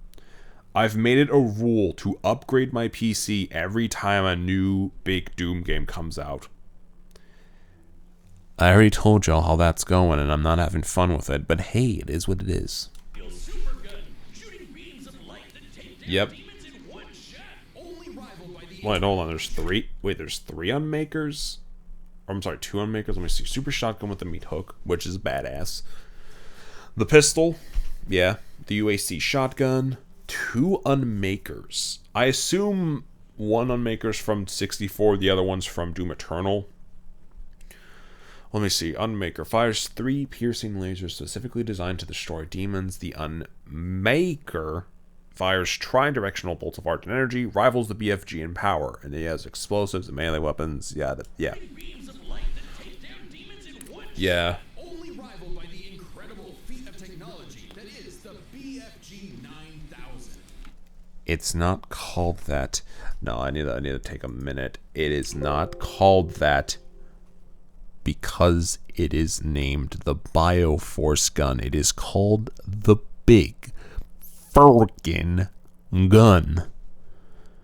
Make no mistake. That is a big Firkin gun. Don't get it twisted. The 2005 movie did not do a lot of things good, but I don't know. None of the Doom... They had 2 attempts to adapt Doom into film. Neither of them are good at all. They might be making a 3rd one. I have no idea. It's a weird set of circumstances. Let's just continue before I overthink things. But yeah, big freaking gun. It's good. It is good. Oh, well, he said it, not me. Again, the 2005 film footage. Not bad, but like,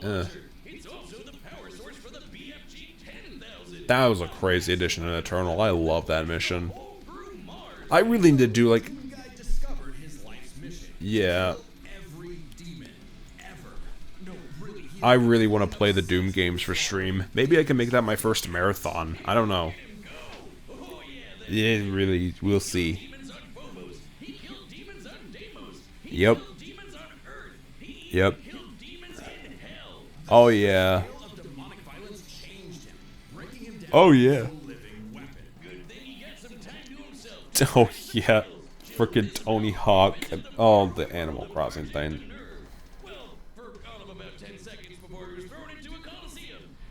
Aren't they going to bring up the Quake games? Weirded out that you wouldn't bring up the Quake games in this topic, but sure. Sabers Pro, I think have I seen these guys at the convention? I have no idea. I have no idea. Here. Yikes. Nope. Him and Ash Williams have... I'm going to say this now. Doom Guy and Ash Williams made me want to own a double-barrel shotgun. Not even... And I'm going to just be clear now. It's not even because it is efficient. That thing, you have to load it once, you shoot it once, you have to reload it again. I could get a pump that can shoot 7, like, bullets with one load up.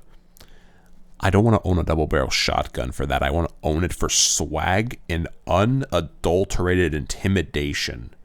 Because what are you going to do with a guy that's pointing a double-barrel shotgun at you? Well, actually, no, not realistically. I just think it's cool, okay? I think the double-barrel shotguns are cool. The way you load them is cool. It feels powerful. If I ever did use it, maybe for hunting. Legal hunting, of course. But, again, cool-ass weapon. I blame this franchise and Evil Dead for making me want to own a super shotgun or a double-barrel shotgun, even though it's not the most practical option. Moving on. Years. They called him the Beast, the Unchained Predator. But his time with the Night Sentinels solidified a new moniker, one that would strike terror throughout the Ah, yes. Doom Slayer. Yeah, buddy. Imagine being those demons, excited to invade a whole new world, far away from that helmeted freak who killed you last time. And then that bro just shows up. Do 'em all over again. Crazy. I'd be scared too. The Slayer is like a fusion dance of Jason Voorhees and the goddamn Terminator. I think the Hulk and Punisher comparison makes much more sense, especially since in the comics they did confirm Hulk's gamma energy is tied directly to hell.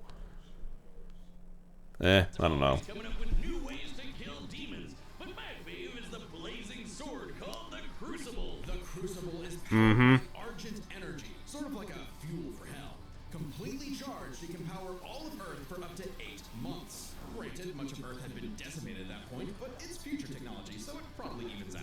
By taking the average annual consumption of Earth and lowering it down to 2/3, given the 8 months time, by multiplying it by 0.666, how fitting, we conclude that the Crucible's full charge outputs over 53 quadrillion joules of energy, giving an output of approximately 157 trillion kilowatt hours.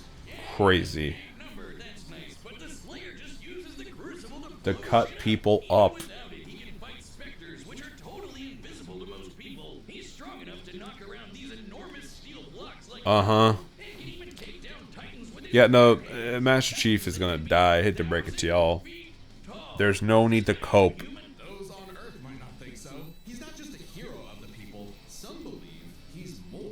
like a religion, like a god.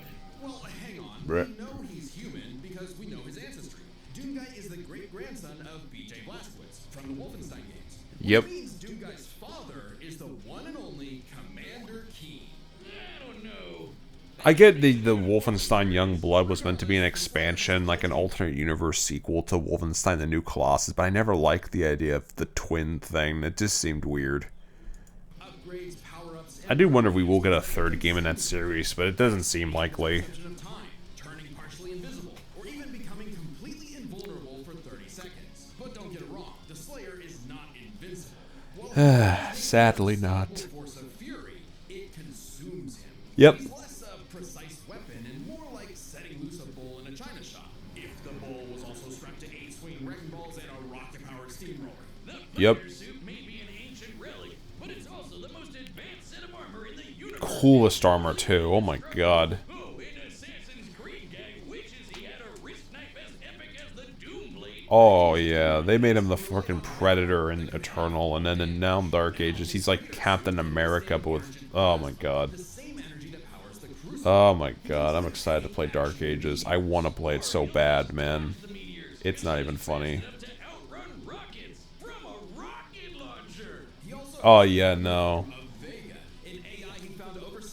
That's funny. While Vega was not originally designed for combat scenarios, it is proficient in hacking and technical know-how. Vega can create portals to alternate dimensions. I'm curious how the heck he was able to do that. Pizza delivery, but for demons. Of course, that just makes it easier for Doomslayer to chainsaw them all in half. And time works differently in hell. Oh yeah. Slayer may technically be human, but his rage evolved him, turning him into something more. And then he was literally blessed with immortality. Uh-huh. He still technically died, but he no longer ages. So he's killing demons for dozens, no hundreds, no thousands. Upon thousands, possibly millennia, freaking millions of years. Honestly, that's possible. Who? What? Oh, what? Ultimate enemy was the Dark Lord of Hell. He has many names: Davos, Satan, the Devil, the true first Uh-huh. created all of existence. But he's the master of all demons, the most demon-y demon of demons. And we all know what the Slayer does to demons. They would be now rip and tear. Okay. Wait, why does the Devil look like the Doomslayer? Oh, I think he wanted to take a form known for pure destruction. You see, Doom is in many ways a surreal postmodern story that is up to the player's interpretation. Right.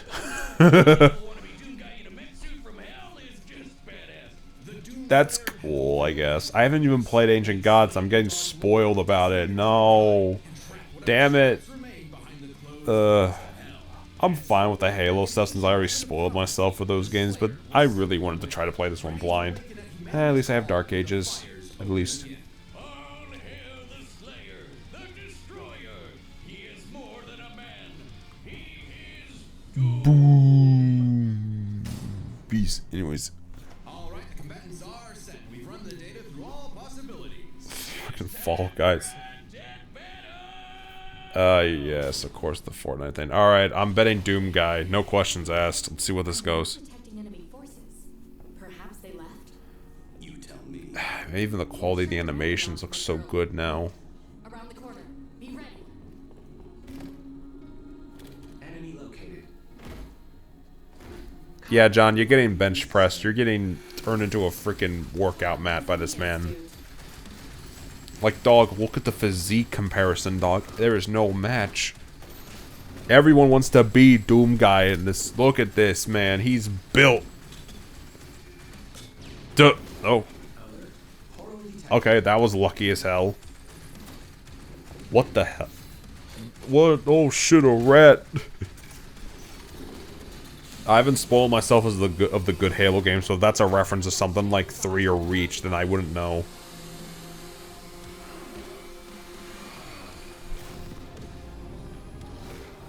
Okay, kind of clean, kind of sick.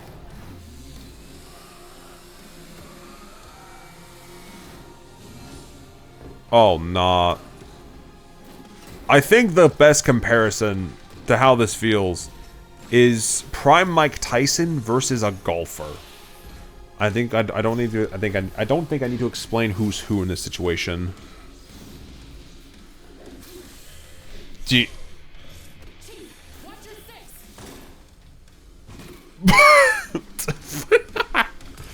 Okay, no, that was cool. And funny. Ah, yes. Le super shotgun.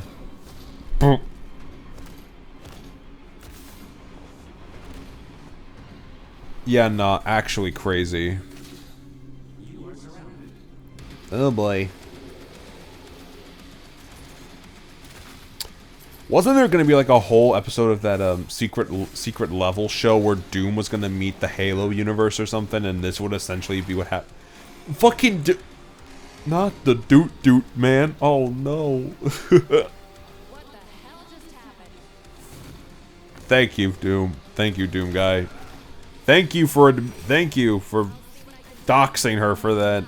That was a trash fucking pun. Oh nah.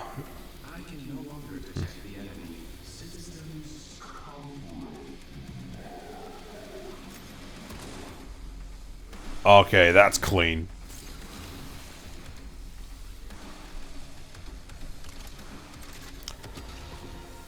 Ah yes, le rocket launcher. Oh no! Why is this giving like those crackheaded videos about Doom guy on the freaking internet where it's like he's just doing the most robust, overpowered anime character shit imaginable? This is what it's giving. And I love it. Oh no, the rat. Zaxby's, no. I don't even like your asses. Go away. Go away. Still with me? Oh, not the Halo 2 reference. He's done. You done. Oh, nah. His first words being that. Oh.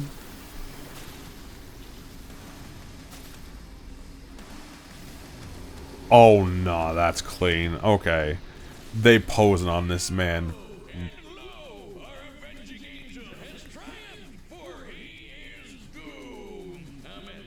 That's crazy. But expected, honestly. Doom guy just beats him. He beats Master Chief in all fields. Even if Master Chief got double the enhancements, you're not beating that. You're not beating Doom guy.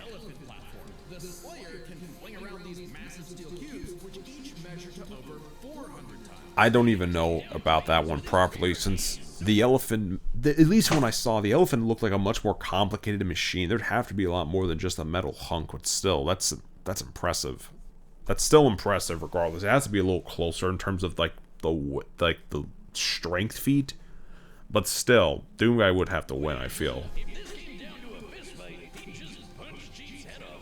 Yeah, no questions asked. Cortana. Ah, yes. They should have just kept her. They shouldn't have. I hated that they made this whole excuse about the AI, like the AI's like minded psyche like degrades over time. That really seems stupid, honestly, in hindsight, but still.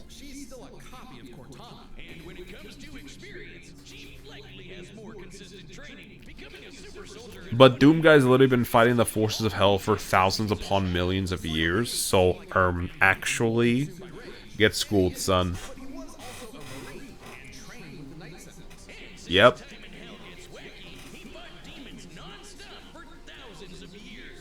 Yep.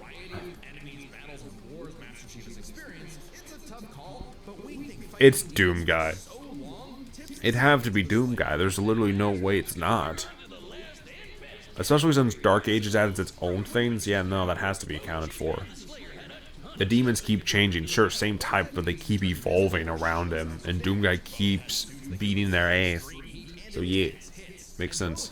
So many weapons. Technically, Master Chief had a greater variety of weaponry, but when it comes to sheer destructive power, the Slayer had him beat. 100%, yeah. When you get to their ultimate weapons, yeah, no contest. Damn right. But that wasn't the energy. That wasn't freaking fully him. Yeah.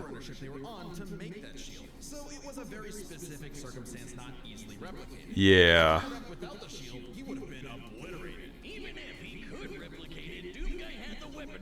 breakthrough. Take the crucible. Oh yeah, no. The energy output of that thing is insane. Kilowatt hours, which directly converts to 90 gigatons of TNT. Oh. Divided the power between the crucible's 3 charges, a single swing from that sword is, at minimum, 1,000 times more powerful than that nuke. The Slayer gets the final Damn. arsenal, as he just had the better odds of actually taking the chief down. As much as Chief tried to master the situation, he was Crazy. Slay King. The winner is Not the Slay King. Next time on Alright, who's dying next? Gurren Lagann. Green Lantern. Okay, that's a choice. Oh, Wide Land. Oh. I don't. Okay, we've seen the merch boomstick. Don't worry, that's gonna be interesting. I don't know a lot about the White Lantern powers though. That's the only thing.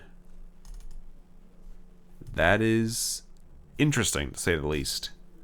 We ain't watching that. No, I'm not gonna watch Doom. I want to go in as blind as possible for that game.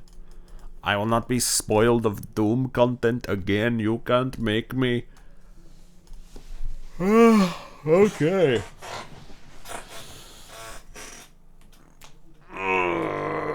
I gotta stretch.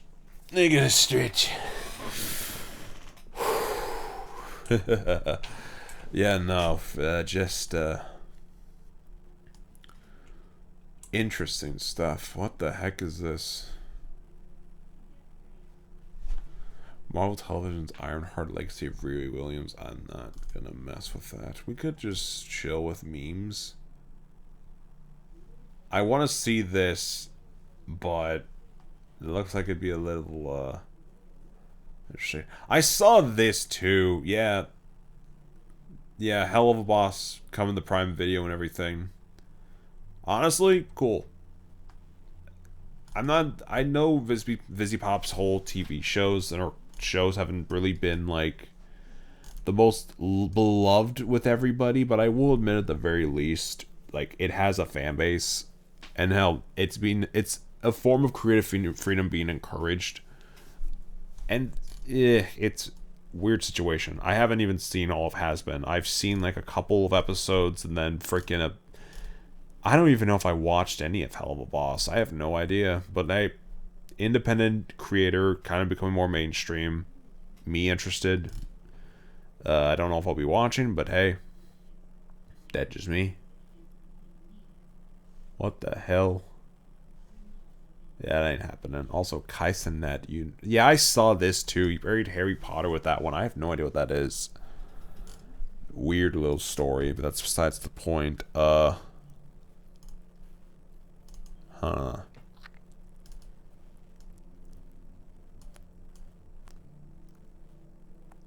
Freaky. Anyways.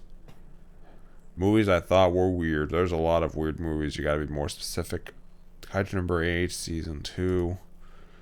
I don't know. What would be a good one? Lego Ninjago Monstrosities. They're doing a new Ninjago show. I think it's safe to watch this. Let's see. But yeah, no, I was a long-time Ninjago fan. Yeah, no, this is a very interesting spin-off for them to do. It is kind of surprising. That's Kai. It's supposed to be Kai leading this, I assume. I think so, at least. I have no idea where I'm going anymore. I would give anything for this all to be over. I will not fail a fire wielder twice.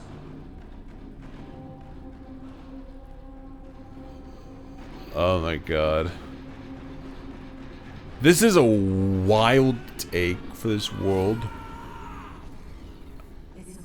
But I'm here for it. Even though it seems like a light, like dark fantasy type of thing, I'm interested in this. This seems so weirdly different. I haven't checked any of the... Honestly, I haven't checked any of Dragon's Rising at all. I've seen a bit of Crystallized, and then kind of just like... I have an on and off track record with Ninjago, but like, that looks cool.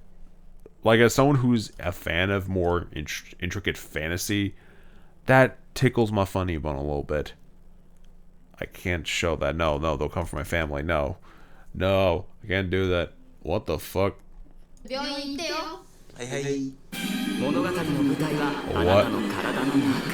Oh no, I'm not doing that. The fucking cells at work getting a live action is crazy. That is crazy. What the fuck? Start. These are the voyages of the Patrick Starship Enterprise. What the okay, no, I don't care. Paramount strikes me down. I gotta see this. What the fuck?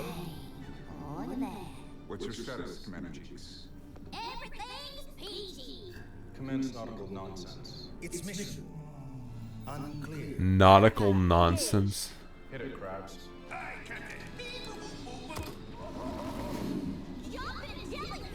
Its crew unfazed. Are they? Where's Officer SquarePants? Boldly going. Captain. It's him. Where no one has gone before. Oh yeah. Sponge Robert. Sponge Robert. Perhaps it was your imagination. Whether you like SpongeBob, Trek, or both, find your mountain of entertainment. That is funny as hell. I'm not even too big on Star Trek, and I admit that was a funny little skit. Oh, they have a whole behind-the-scenes video. Oh, they use a plushie. That's cute. That's cute. We gotta go back to the old days. I think that CJ the Champ video is warranted. I love this dude's content. His stuff is funny. Okay, we need to see the thing. The Trial of... We ought to watch that, but I don't want to spoil... I know people here haven't seen Invincible, but I don't want to spoil it. All I'll say is... That man's diabolical. There's no... I can't. I need something to make me laugh. I'm not going through that again. Let's see how far back should we go. Oh, Attack on Titan, his stuff. Madara. Ooh. Might do Madara, actually. Or... Excuse me. Ugh.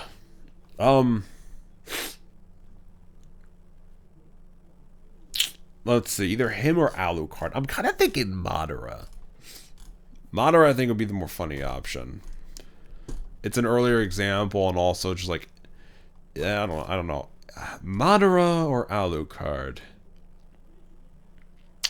Might as well work our way back. Started with this dude. I don't care. I don't care.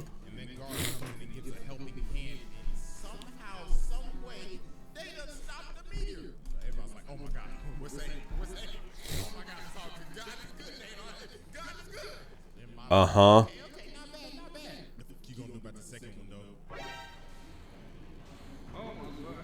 Actually crazy. That is just... Yeah, nah. Actually insane. Oh my god. I'm not even gonna be upset about spoiling a, like, 20-year-old anime. Y'all had your time. Episode count doesn't matter here. Most of that shit was filler anyway. We all know this.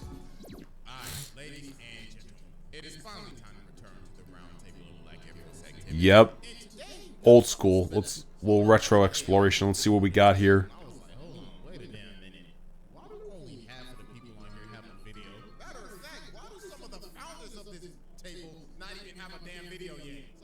Crazy.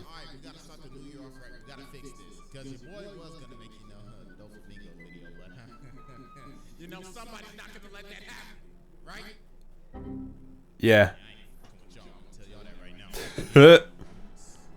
Too relatable. But anyways, today we're gonna be focusing on one of the founders of Black Air Force Energy, like one of the niggas that came up with the damn definition of this. Like if there's a Mount Rushmore for Black Air Force Energy, he will be up there. But Yep.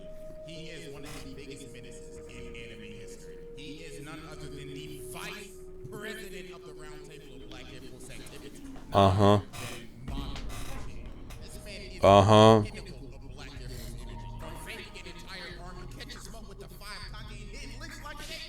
Oh yeah. And just be sure this video is like 20 minutes. This ought to be fun. He cold as hell. There's no debate. Madara is just cold like that, dude. You'll learn here in the video and I'll explain then, but still. Oh yes, the running of the 500 hands. I know exactly what he's talking about. It's not... It ain't... Pretty much, yeah. Oh yeah, resurrect no jutsu is crazy. Uh-huh.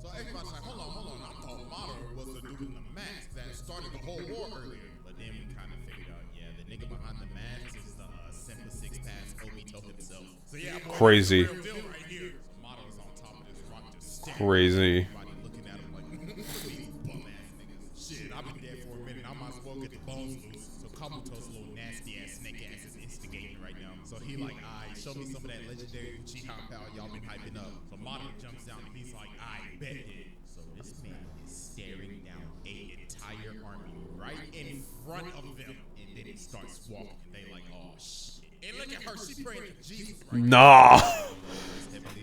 It's been ages since I've seen anything of Naruto, but good God, this does not help. D.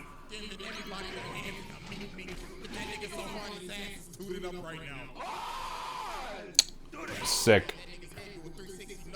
No. I can't eat. This is wild. Uh-huh.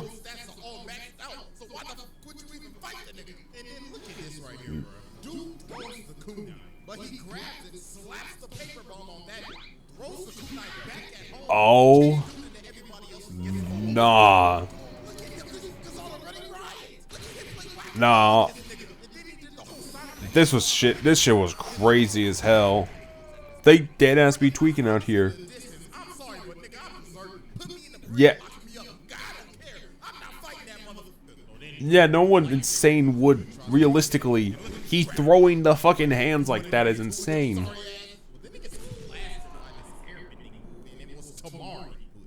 Oh yeah.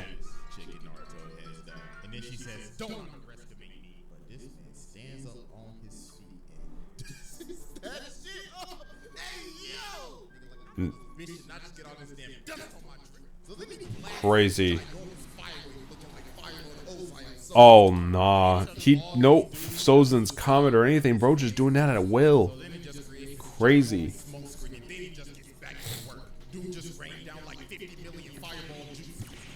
Damn. So then Gar gets in the way, and then he leads him over to Naruto with the ginormous Rasengan receipt. And then look at the Tsuchikage with the nice teamwork. Then he pulls up the Susanoo. Get that weak shit out of my face, bro. I do not give a if you are the protagonist. And then he just Damn. You real for that? This is actually crazy. Like, oh my god. So then dude pulls out 2 more arms and 2 other swords on some General Grievous type shit. Oh my god. This was hype as hell for me back then. Oh my god. Yeah.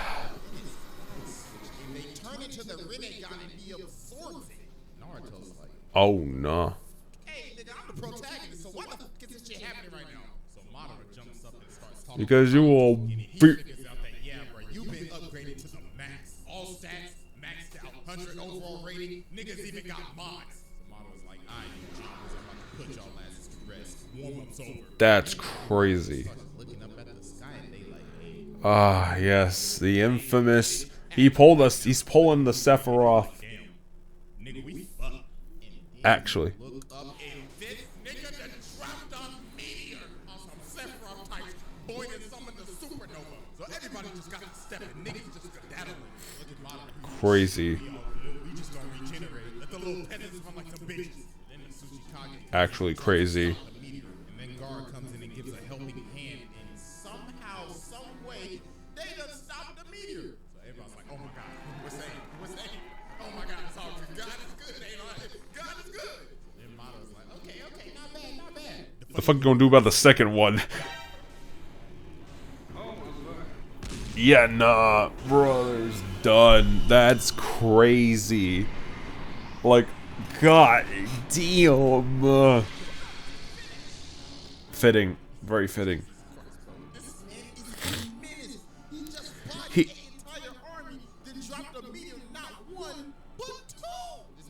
Oh no. This was like. Nah, y'all be fucking talking about orange shit with your anime villains, dog. This was just the rawest fucking display of Ike and him and Kid Buu. No one else has like him. I'm sorry, no one else is like him. No. What the fuck? That's crazy. That is crazy, my man's. This is just. They're actually wild. Like, just bro. Right? Imagine you're a part of that whole army, right? You're doing good in the war. You think everything's gonna be good. Then this random shaggy-haired man appears. Everyone's like, wait, why does he have that much aura? Hold on. They hype him up, a little bit. Fair enough, But a little hype up, like, he's probably not much. You'd probably think that to yourself, because he looks like he doesn't, babe. He looks kind of like a homeless man. But then, he starts dropping y'all out there just like crazy. You've never seen men move like that, and then he decides to drop a meteor on you. You done. There's no debate. Zero debate. And it's crazy. It is actually crazy. It's just absurd. Oh my god. Madara might be one of he's him. They try to be doing aura farming with all these new modern anime heroes, villains, all that stuff. They ain't built like Madara. I'm sorry. Madara is just different. And that's not even a full half of the video. We still have like a whole 12 minutes left to just go over this because, oh my god. But, yeah, no. Madara is one of the GOATs. No questions asked. There's no one else out there that's done it like him since.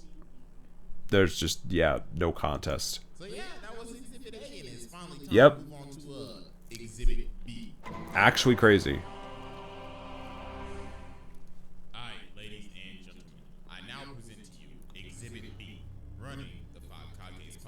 Ah, yes. The ass whooping that been delivered is crazy. And look at them just looking down on them, looking like, damn, I really hope y'all make my time worth it. So they get to boxing it. Like, let me dehydrate these niggas real quick. Let me blast another five-star juice at their ass. Damn. Look at them, bro.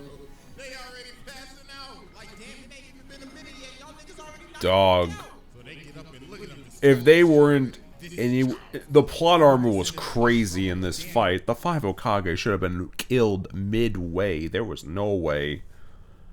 There's no amount of jutsu that would help you recover from half of this shit. You'd be dead. Plot armor was crazy.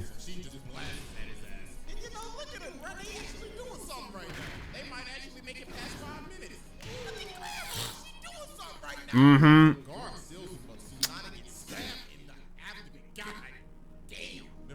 That shit shook me, dog. Oh my god. I'm gonna be real here, y'all. I'm gonna be real. If I was a part of the Naruto ship wars back then, I was gonna be made public enemy number 1. Tsunade could get it, hands down.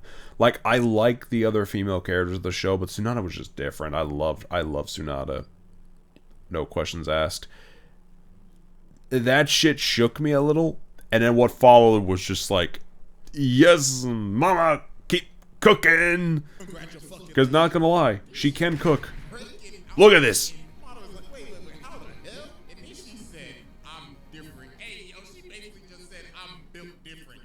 Not literally. That's what she said. That's literally what she said.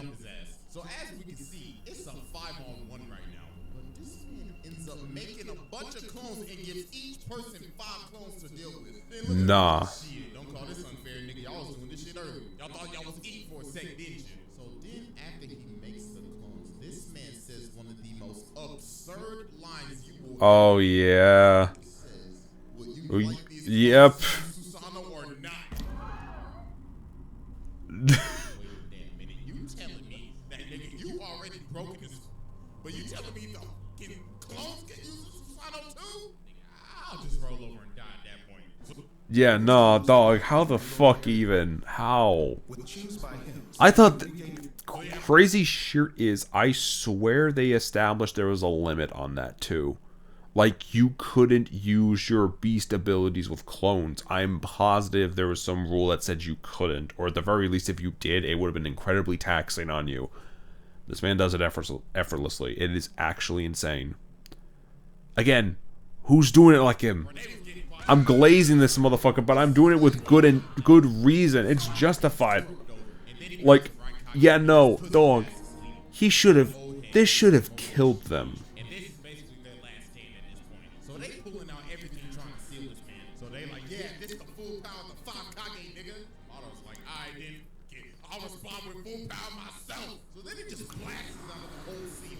Oh yeah, no.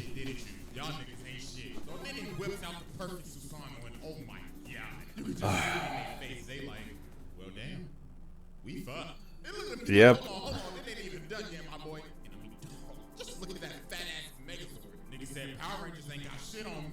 Facts. That shit has sauce, not gonna lie. Uh-huh. Dear God. He's...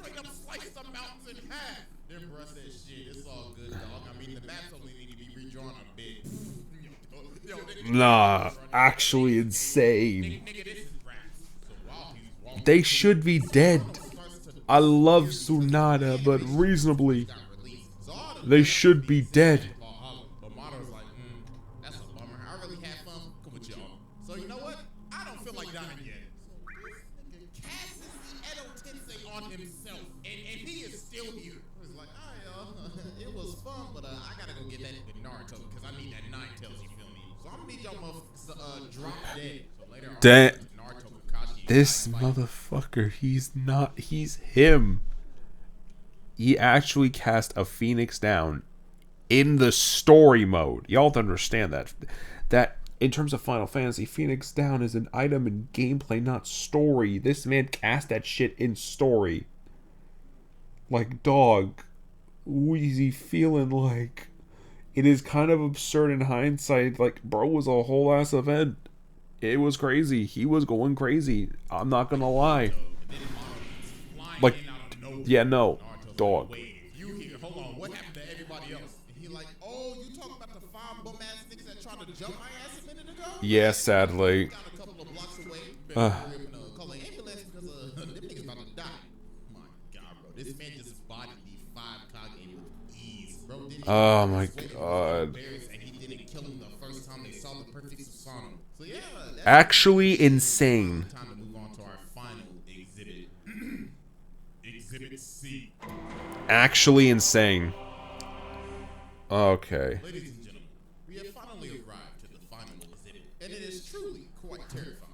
Yup. Consists of assault, mass murder, hidden links, and pushing P. So at this time, all the Hokage have been re-animated. Then Madara comes flying down the sky, and be like, ooh, my nigga, Hashirama, what the ones with a nigga for old time's sake? But Hashirama like, damn, nigga, hold on, I just got revived. I'll switch you after I run the ones with the 10 tails real quick. Resurrection Jutsu is crazy. Still a bitch, I see. Like, actually crazy what they do with that. So later on, Hashirama ends up bringing one of his clones to fight Madara. But Madara, like, a clone? Really, my boy? Nah, that shit. I'ma sit my ass right the here, crisscross applesauce, until you bring your real ass here. So when the real Hashirama shows up, they finally get the box, and this man Madara is low-key kicking the shit out of his ass. Uh-huh. Booted his ass. But then Oh my God. So then Naruto and Sai come over so they can finish off the seal, but then he just starts to smile. Then he says, Naruto, I gotta thank you, my boy. Thank you for talking no jutsu when that dumbass zipper releasing the tail beast. So then Black Zetsu comes out of nowhere, takes over Obito's body, and Madara uses Rene Reaper. And the man is fully back to life, full flesh and blood. Oh God. Yeah, my boy, it's been a minute. The heart beating and the blood rushing. Oh my god.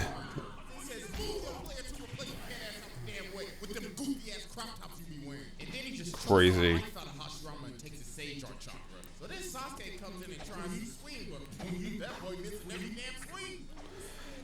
Yeah, say what you will here. They simplified that shit. Oh my god, the movement was crazy. Old anime like this, dog, it was going crazy.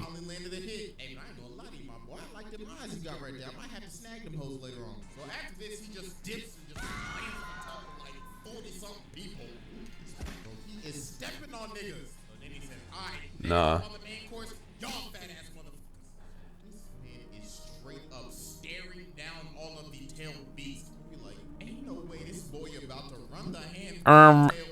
He's going to. Yep.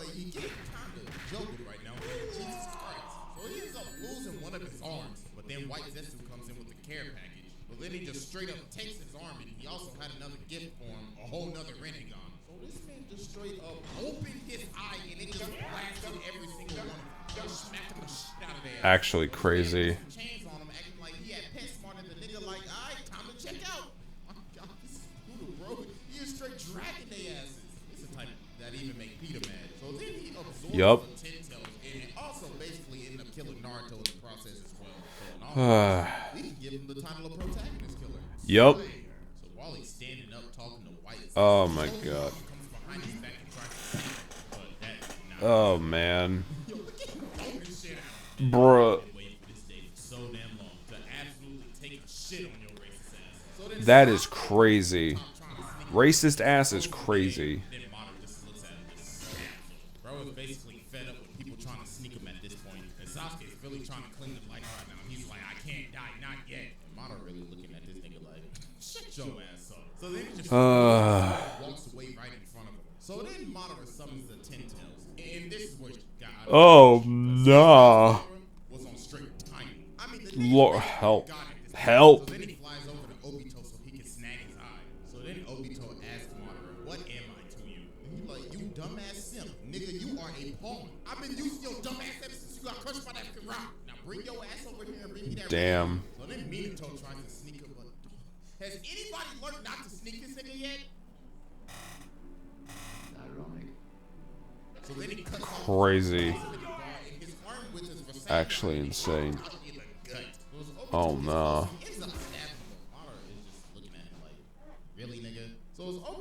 Uh-huh.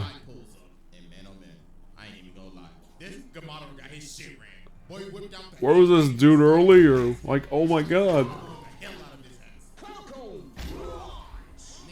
Bro, drunken master out here just be bodying. That's crazy.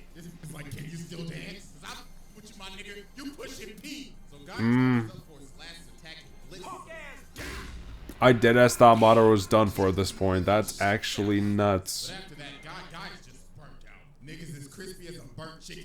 Uh-huh. Man.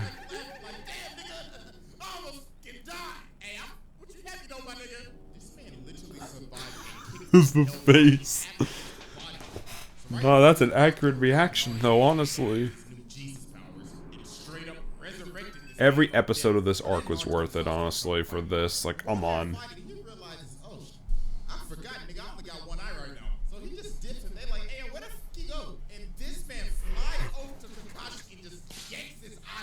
Crazy. Oh, but nah, this man wasn't done hitting licks and stealing eyes. So while Sakura's choking and stab Obito in the eye, Madara comes in and yanks his shit too. Damn, this nigga stays stealing eyes. This ain't even the first time he's ever done it. Nah, because the first time he did it, he stole them from his brother. Like, bro, these some cheap. Nah. Like they be playing hot potato or something. So now sick. He's ready for the smoke again. So oh, this is sick. Nah. Sakura, you're not helping out anybody. Chill the fuck out. Oh no. The last thing that he does is one of the most evil and most sinister things that has ever happened in anime history. And it oh yeah. Affected us in the outside world. He activates the infinite Tsukiyomi, or what I like to call it, infinite filler. Yup. This nigga put everybody in a filler arc. Like, look at all this shit. Man put us in half a year worth of filler. Crazy. So now his last targets are Team 27, but then one of the most ridiculous moments ends up happening. This nigga Black Zetsu really stabbed him in the back, bro. How the hell this nigga get outplayed by a damn shadow? Also, this Crazy. Man, call you, nigga. I love how this man got snuck so many times, but he really died to this bullshit. Bro, this man really got hold. That's crazy. The only time it's officially works is when it happens to the bad guy. I'm sick. Like, damn.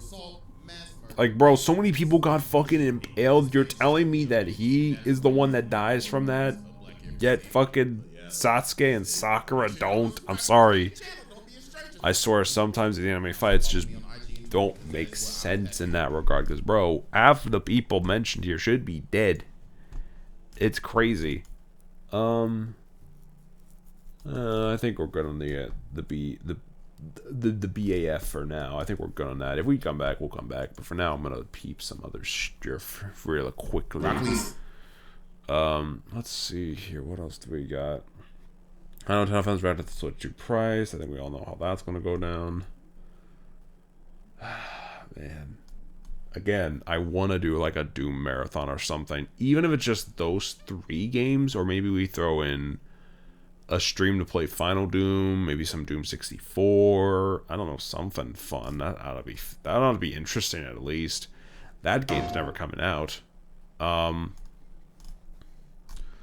yeah, that freaking thing. That's gonna you know what? You know what? Weeball, let's do it. Let's do it. Zeph, I entrust ye to show me us all why Blade 98 is like the coldest mofo alive. Peep it. The movie starts with this innocent man getting dragged to his demise by this fine vampire. Old boy stupid as hell, clearly hasn't seen Tokyo Ghoul. She's saying the craziest shit ever, and he's just nodding his head like yup. some of y'all watching would do the exact same thing if you were led by a fine emo chick. Yeah. They're bad, but there's a limit. I'm sorry. They are bad as hell. Nah. This man right here is not without blame. The snow bunny whom hypnosis you're under should not be possible. Oh.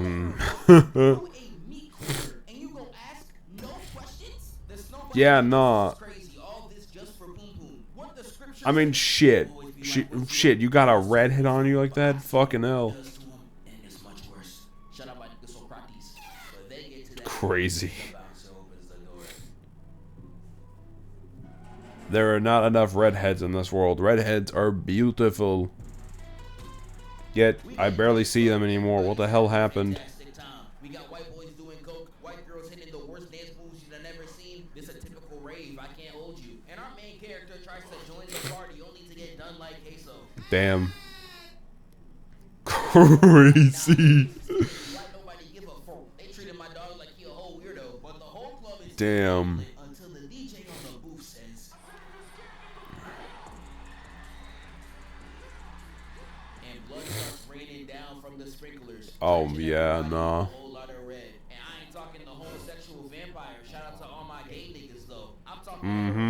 With this lady trying to put the looks on my boy before trying to suck his blood. Oh hell no! This all 80-year-old cougars we talking.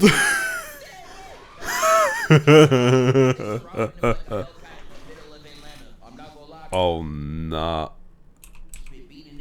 Nah, it's really crazy. Got him crawling on the floor, but before he can make it out, he gets stopped in his tracks, and he's like, "Nah, black tips." Black tips. Just for some shoe work. You think that shock? Just wait till I show T. Nichols the age of consent, and while one of the vampires goes, "It's the Daywalker." Dude. That's the man. That's the GOAT. The fucking OG. Like, just look at him. The fit, stainless. The artillery, sensational. I don't know why he went to the barber and said, "Yo, let me get that downward slope." But hey, he got that shit on though. He is that shit. He doesn't got that shit on though. He is that shit. I'm crying. Niggas get their first piece and start doing anything. And Man. starts walking. Footsteps sounding like a Dragon Ball villain. And the entire room's backing up, shaking. This is probably how it feels like to guard Kyrie. And then right here we get...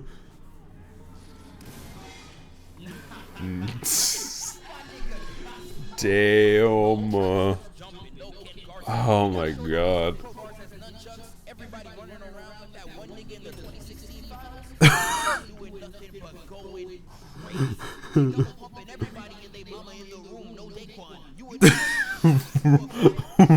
Bro. Oh nah. Yeah, you know what? You let bro here. You gotta get shot. I'm sorry.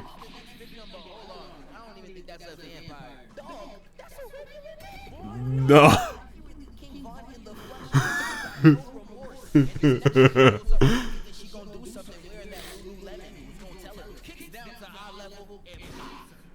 Nah.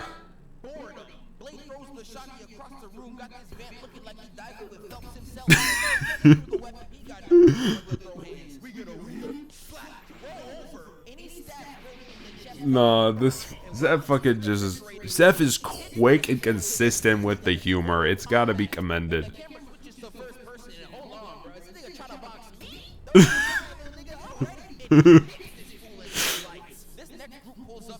Oh, that's crazy.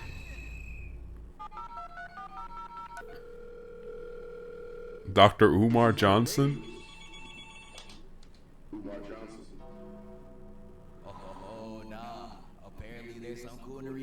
Oh no, what the hell did I miss? Alright, I'm watching. Wait a minute. I think I know what he's gonna get at. Her gun. She wasn't firing anything.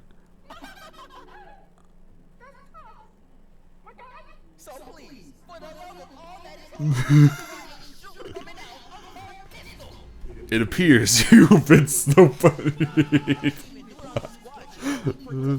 Oh hell no. Nah. Crazy. Oh no. That would have been more funny that it would have been more funny if the two black dudes literally were tagging after her, like she was aiming the gun and they joined in and not her. But nah.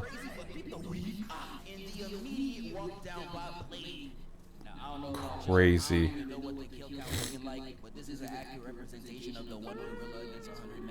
Yep. It literally is the one gorilla versus 100 men.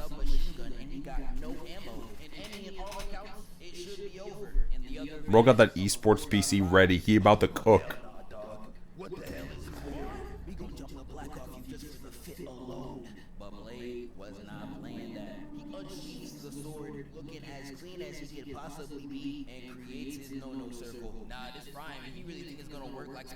And this one very courageous man tries to run that blade only to get blown up. Slice! You see the body of the first man get disintegrated on the railing, increasing his body count to 14. And then we get If even. That seems too small at this point, dog. I hate to break it to you. Nah. Instagram wasn't even around back in '98, dog. What do you mean? He was ore farming back then for the flick. The flick wasn't even a thing yet, oh god.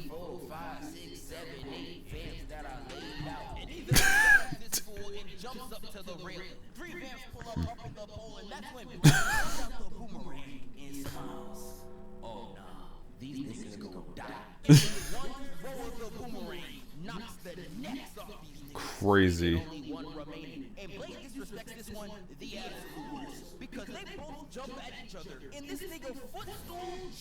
Damn. Doing the nigga like a Mario brother. Lands on the other side and he had no reason to do this. Showing off the drip and disappearing like he Oh no. So damn. He real gonna rock my shit.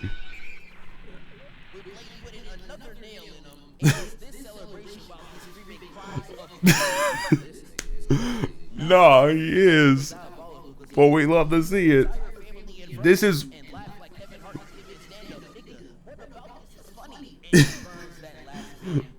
Oh my god.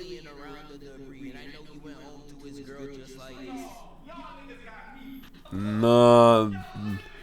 They don't do them like this anymore, bro. Oh my god. Oh my. Oh.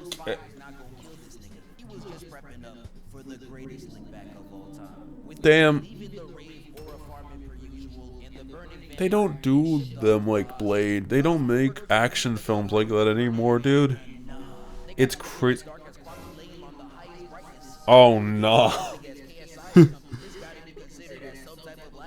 It probably was. Crazy thing is, it probably was. Uh-huh.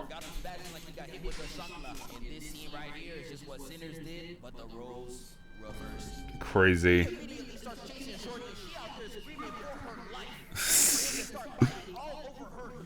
Pause.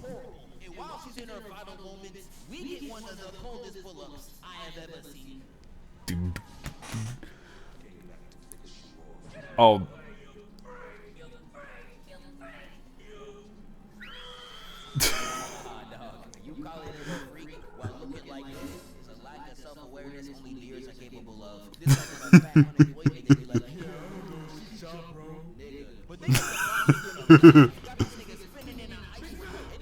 No.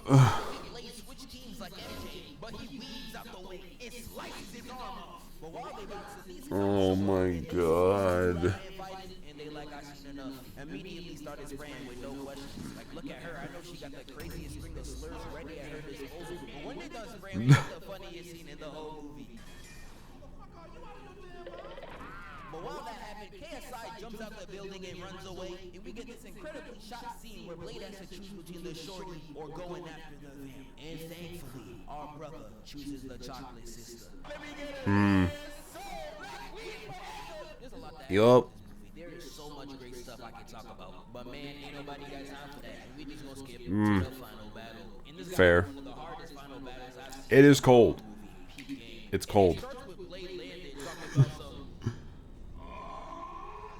Oh, nah, my man sound like an angry parent. That's how you know what's up. This dude tries to run in to take down Blade, but oh no.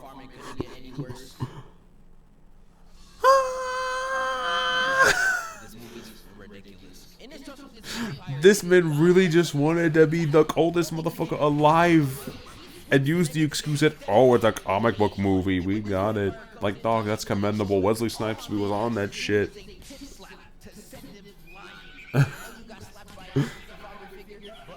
Damn.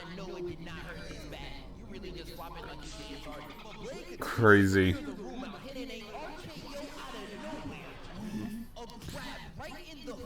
Oh.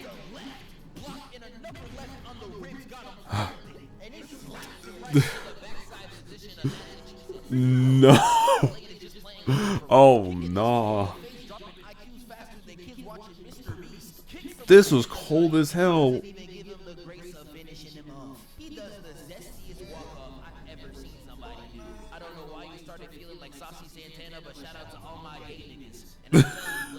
Not all the gay. Oh no, not all the gay ones. That's crazy.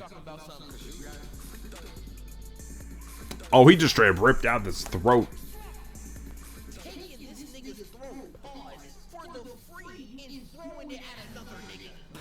Oh nah.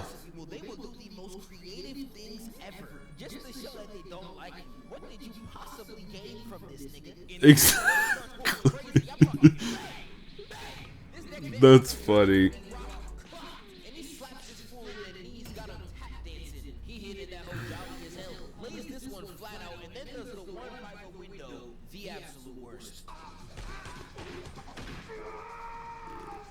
Oh nah, bro is dead ass tweaking at this point. The spazzing is real. This is unheard of. And I'm loving it.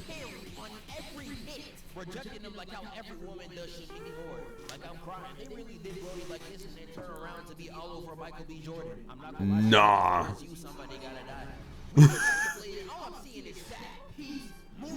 evading all these attacks like. Oh my god. And so did a lot of the girls working the app. He got UI unlocked, putting the goon down and stabs him with a shovel. And when the next vamp come in, he really start doing anything at this point. Because what the fuck is this, bro? I'm crying. Oh. And then drops the next one. This next goon comes Damn. drop an X kick, only for Blade to grab his leg and break it like the Hitman. I was mortified to Draymond Green next to stop playing basketball. Oh no. Completely clear this entire room out, doing them all the worst. I don't know what else. I can't even add anything to this shit. Bro's just cooking. Leave it just him and Frost. Blade runs right into the stage. Both of them hitting a flip in the air. I don't know who y'all feeling like. Going hit for hit, 5 for 5. I'm seeing nothing but straight parries and weaves. It's beautiful. But once they Oh my god. Blade slices his arm off and slashes his waist. But that's when we get whatever. Oh yes. This CGI. Oh my god. No, he ain't Mr. Fantastic. He got decapitated and his limbs just came back to him. That's funny. Nah. Nah, that's funny. Oh my god. What the fuck was that gif? Nah.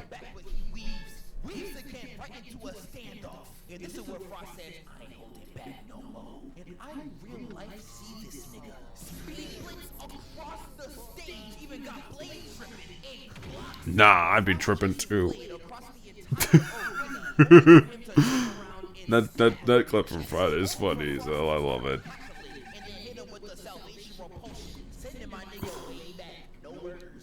Nah.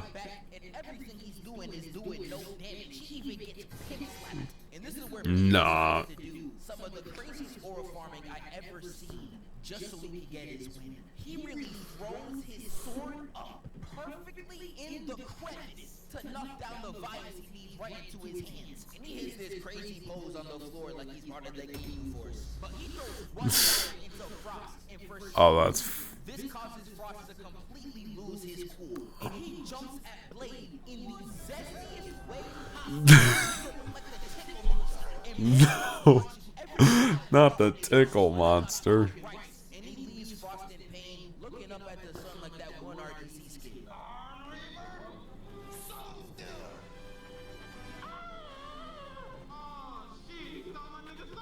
And that leaves Blade That's crazy. coolest line in the entire film. Some motherfuckers are always trying to skate uphill. You love to see it. I'm sorry I had to quote that shit because it was cold. Damn. It is. You didn't need to make the video to convince me. It was already peak. Hope it convinced some of y'all though, honestly. Like, oh my god. Yeah, no, in conclusion, peak. Alrighty, we gotta freaking. We can go a bit more. We can go a bit more. Yeah, we gotta find something though. I'm positive. We gotta find something though, man. We gotta find something though, man. Let's see. Let's see what she's got going on here. Yeah, I'm not gonna do that because yeah, I'm pretty sure that's a. Yeah, no, don't. Not interested. Eh, minor spoilers. Single frame ain't gonna do shit, but that's besides the point. Let's see. I want to do another death battle. I'll try to keep it to 1 per video. Oh yeah, fucking these. Yeah, Man at Arms, cool as hell dudes, doing crazy sheer. I saw the video already, and it sounded extreme as I think a lot of people wanted it to be, but that's just me. Let me see. There has to be something kind of cool. Yeah. Oh yeah, Spider-Man. I'm not gonna show. I'm trying to be more frugal with like trailers and stuff I show, man. I don't know how Sony's thing's gonna go down because that's just a bit of a weird case scenario. Not even because I don't like Sony stuff. It's just, yeah, I don't want to mess with the copyright if I can get away with it, right? Rather not. They did not make a death battle cast about the one gorilla versus 100 men. That's crazy. Anyways, a lot of Destiny 2 stuff. We saw the Grand Theft Auto thing. I'm interested in seeing what Grand Theft Auto is going to be like, but it's going to be interesting. It's going to be interesting seeing what they do. Saw Final Fantasy 7 up there. That's going to be cool. Them coming to, yeah, that and Cyberpunk on Switch. Honestly, I'm happy they are. Big games coming to the Switch are going to mean that's going to get more big third-party support going forward, and hopefully that means something. Let's be honest. Let's see, though. Yakuza 0 Director's Cut. I would probably play that version if it's good. We'll see. Claire Obscure, Expedition 33. I've heard good things. Split Fiction. I'd want to play that, but again, PC upgrades. And I already went on a whole tirade about why that's something that's going to be postponed for a bit. But just in case, I have to remind y'all, NVIDIA be a little scummy. Honestly. Elder Scrolls Oblivion, nice, that's coming back. New Mario, I mean, what game coming isn't going to be a new Mario on a Nintendo system? Like, let's be honest. Gotta be something cool, man. Maybe I just don't have anything. Fallout 3 Remaster's in the work, but not anytime soon. Fair enough. Let me see.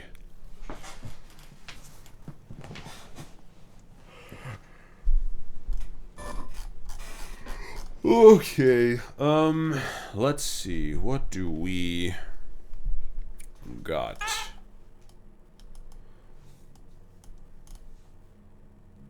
You know what, fuck it, let's watch it. It's like a 24-second teaser. Very poor quality, but hey, it works. The city's a mess. The black and white look's definitely gonna sell it, though. Yup. I hope they find someone. Yeah. It looks a little more on the lower end side, but knowing Nick Cage, I imagine it's going to be really cool.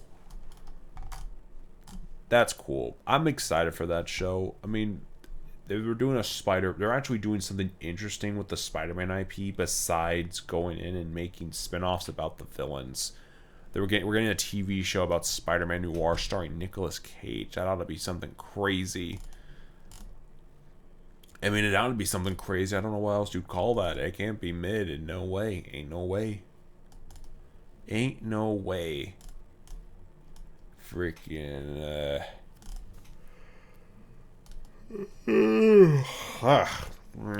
yeah. Oh, Peacemaker. I think we'll be fine to view this, yeah. I love the first season of this show. I'm interested to see how this works out well. Or do you prefer Chris? Either's fine. Could you tell us a little about your skills? I'm considered the finest marksman in the world. Mike's off. Yeah. I am also proficient in hand-to-hand combat. How many more of these do we have today? Is that popcorn still here? You love popcorn. My budget's getting really big lately, so. I have a variety of helmets. This guy sucks. Excuse me? Am I supposed to be able to hear you guys? Excuse me? You were talking about your butt and stuff? And also you said that it sucked. It is not funny. A lot of tie-ins to the Superman film they're making, I noticed that, but still. I thought everyone yeah. treated like heroes. I don't need anybody else to just forge my own path. You're living in the worst level of Grand Theft Auto. I come to the conclusion you suffer from a particularly severe form of toxic masculinity. What? Argus has been monitoring Peacemaker ever since Rick Flag Sr. was named director. Does he know that I have? Kill this time?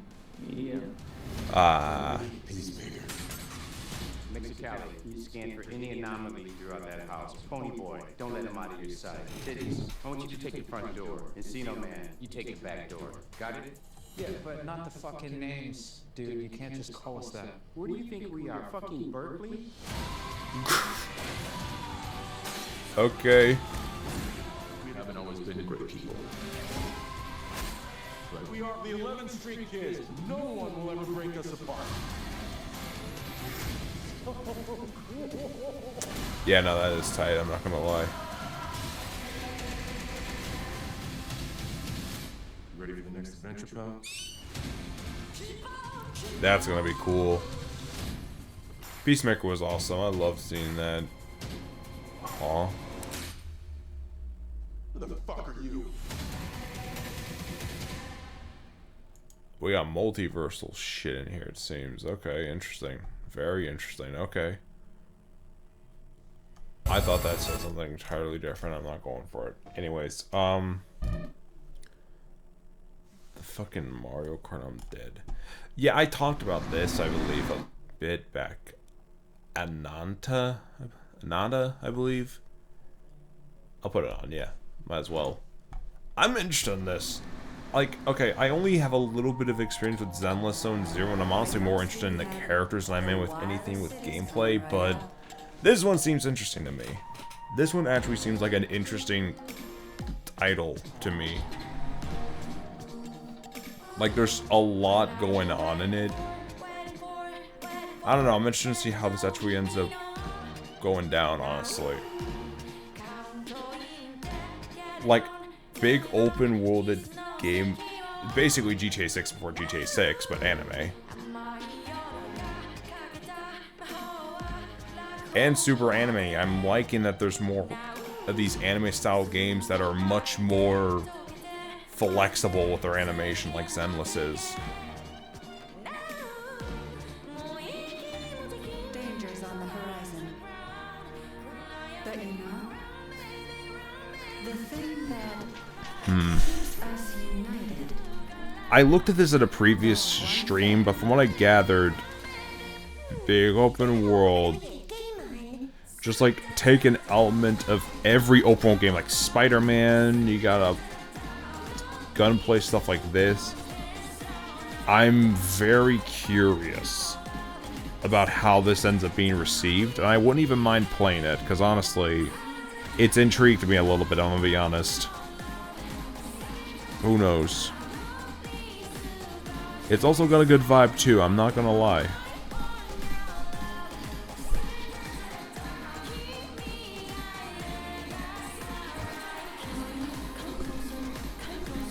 Also, you can just drive and get ridden around in cars.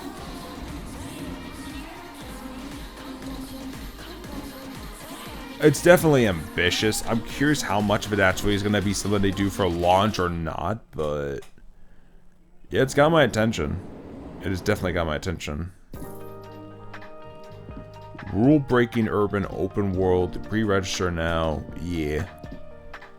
Oh, and they are using the Modern X logo. Okay. It's got my attention. I'm gonna keep my eye on it. That's for sure. But yeah, no, I'm curious if people want to see me play that at all. Again, when the PC upgrades happen, it'll probably be on that, but still. The options are indeed open. They are indeed open, and they are quite interesting, to say the least. Anyways. Gonna check some more stuff. I'm definitely... Let me see. Mostly just interested in... Yeah, just in terms of trying to divide priorities amongst like purchases and everything. I really want to find a Switch 2. I really want to get a hold of a Switch 2, make no mistake. But also I want to upgrade the PC.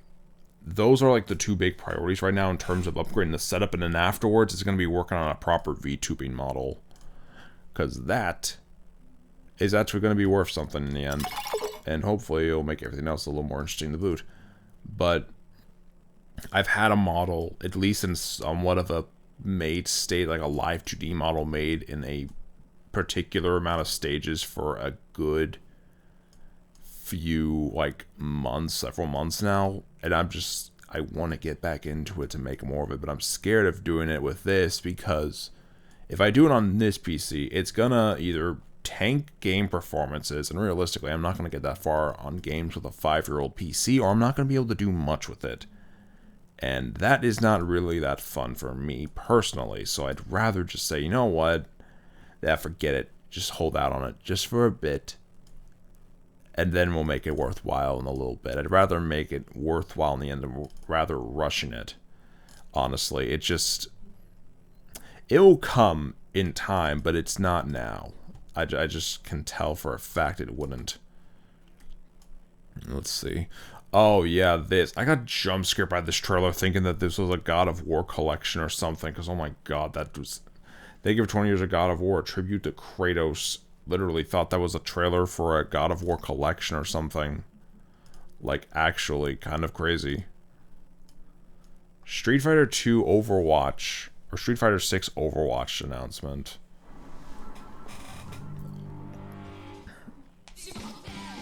Look at you. Saw people going all over the... I saw a few people online talking about how some of the costumes feel like a mismatch. I'm curious to see what they mean by that. Let's see here really quickly.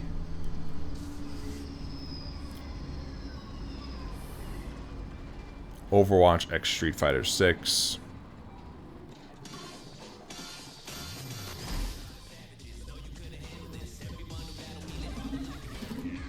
Oh, Juno is Chun-Li. That is certainly a choice. I've never played Overwatch 2, and even I'm feeling a little weirded out by this. Widowmaker as Cammy, though, actually does fit, though, I'm gonna be honest. Honestly, kind of figured... I don't know. Let me guess, Soldier 76, or no, McCree as Ryu. That feels like the appropriate choice. I think that... I don't know who that's... Is it Hans? Wait, no, is it actually Hanzo who's Ryu? That's actually kind of cool. Also, the Flash animation is not doing this in any numbers, I'm sorry. It ain't bad, but it's just a little odd.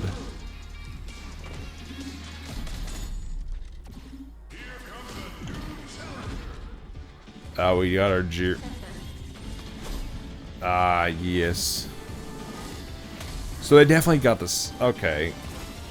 Okay, I think I know who half of these guys are. Honestly, that seems neat. Oh, nah. That's funny. It's a little weird. I mean, I don't know how to feel about it. I feel like with Chun-Li, in my opinion, I feel like with Chun-Li, it's like they could have made it... Like, the rival thing I think would have worked better with Tracer, honestly. Like, her being Chun-Li and freaking... Because I don't know who the hell... One, I don't know who Juno is. Right? She's a new character. I don't know much about her. And two, just like... I don't think any of the others are bad, mostly because I don't really know Overwatch 2 because I don't play that, but also just, I don't know. A little funny, I guess. It's hard to describe.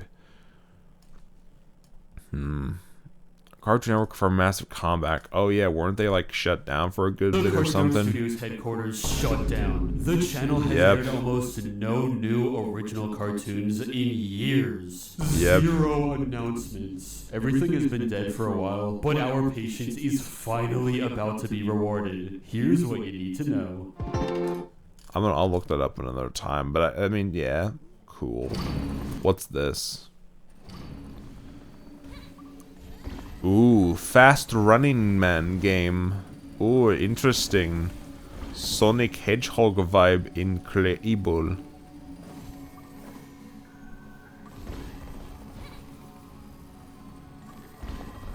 Haste, but the gameplay gets progressively faster and more chaotic.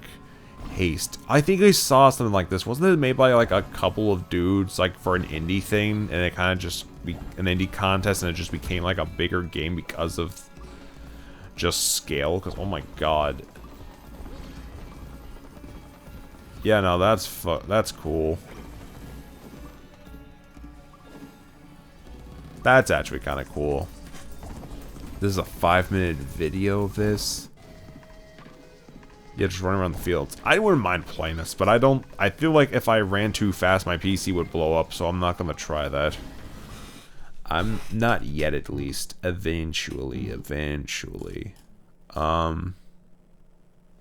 Ah, yes, the thing that made everyone just scream in ecstasy at the Game Awards, the Okami sequel. I'm not gonna show it because I don't know how the copyright thing's gonna work. But again, hype trailer, one of the most. It's an anticipated sequel. It's a highly anticipated sequel. Just they got Hideaki Kamiya back to do an Okami sequel. That has to be commended. Or farming must be stopped. That'll be at a later time. Maybe, I don't know. I want to give it a different. I want to give a different little peek into something interesting before we call the stream for tonight. Because let's be honest here, it is almost 12 o'clock, and I ain't about a late night life. Yeah, I'm not about a late life night. Freaking English broken.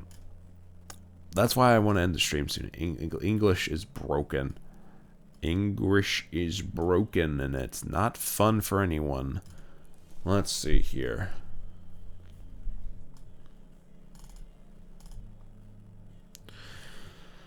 Let's see. What would be a good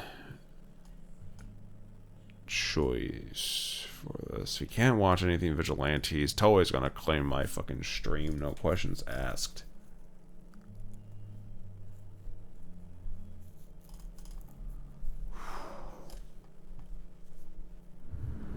No more Mr. Nice Guy. I have no idea. 2B Hero X. I can't do anime clips unless I want to be copyright stricken.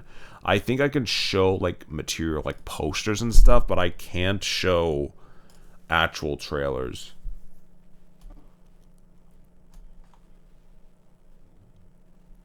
What is this? I have no idea what that is. Let's see here. Something silly. We could probably look up like graphics card things. If I want to re-emphasize the point about the graphics cards, that could be a fun way to end it. Yeah, let's do like 5080 versus RTX 4080 just as reference. Let me see. Hello everybody, it's me, Bench Carl. Yeah, we might as well circle back to this topic. Because I honestly don't want to go back to the whole tariff talk again. We did that already. I'm moving on. But I wouldn't mind at least going over this a little bit after the little debriefing. I'm running you through my first video on the PC-centric channel, and we have got a good one for you. It's the RTX 5080 versus 4080. Yeah, there's a lot of options I was considering as an alternative, like the RX, I think 97 XT was one I was considering as an option. That's like on par with the 5070. It was a little more consistent in terms of the 0.1% frame part.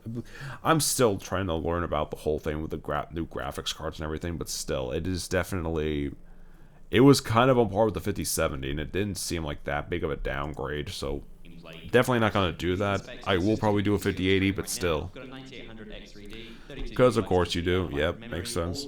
We could, let's do Rivals, because I'm a Marvel Rivals player too. I enjoy playing Marvel Rivals with people.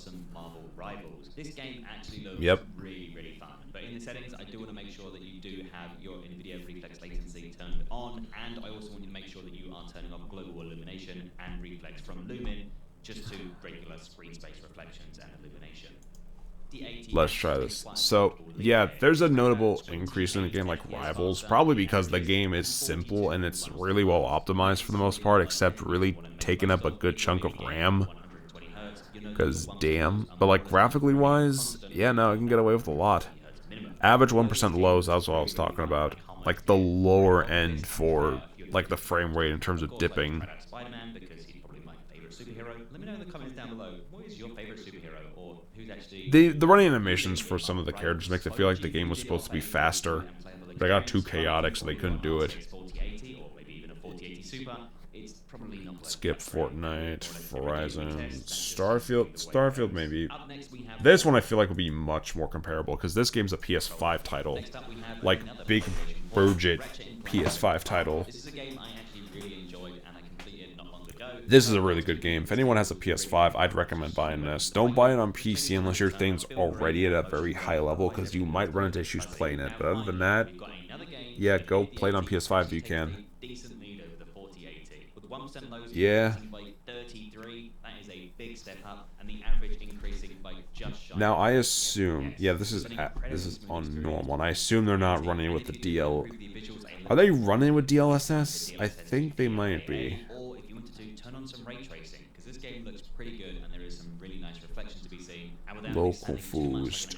These are definitely older games too. Cyberpunk's gonna be the big one. Of course, our final game had to be. And yeah, he is running with DLSS, so that makes sense. But still. Without frame generation on the 5080, you're gonna be very disappointed. Still insane though, in all honesty. Yes, not much higher than what the 4080 can offer. This isn't even with path tracing enabled. This is just ray tracing ultra, as you saw in the settings. So if you really wanted to try out path tracing, you're gonna be doing it with frame generation enabled, and it's just not gonna feel very good because it really isn't. Again, latency is going to be a big thing when it comes down to using frame generation, and also just not going to feel the most fun. If you have to ask me, it just isn't the coolest option imaginable, honestly. It really is just a 4080 Ti, like no cap, it's literally that. It's a slightly better version of it at base, and it also happens to have a lot of AI. It also happens to have a lot of AI-based functionality, which is not the best. Like, yeah, this is the first time with these NVIDIA cards where it's like, you could argue a 40, like the last generation would be just as impactful to have as the new one. And that's not really fun. We're trying to push new products to sell to people. Like, this is in fact a card that's comparable to it. I want to look at this real quick.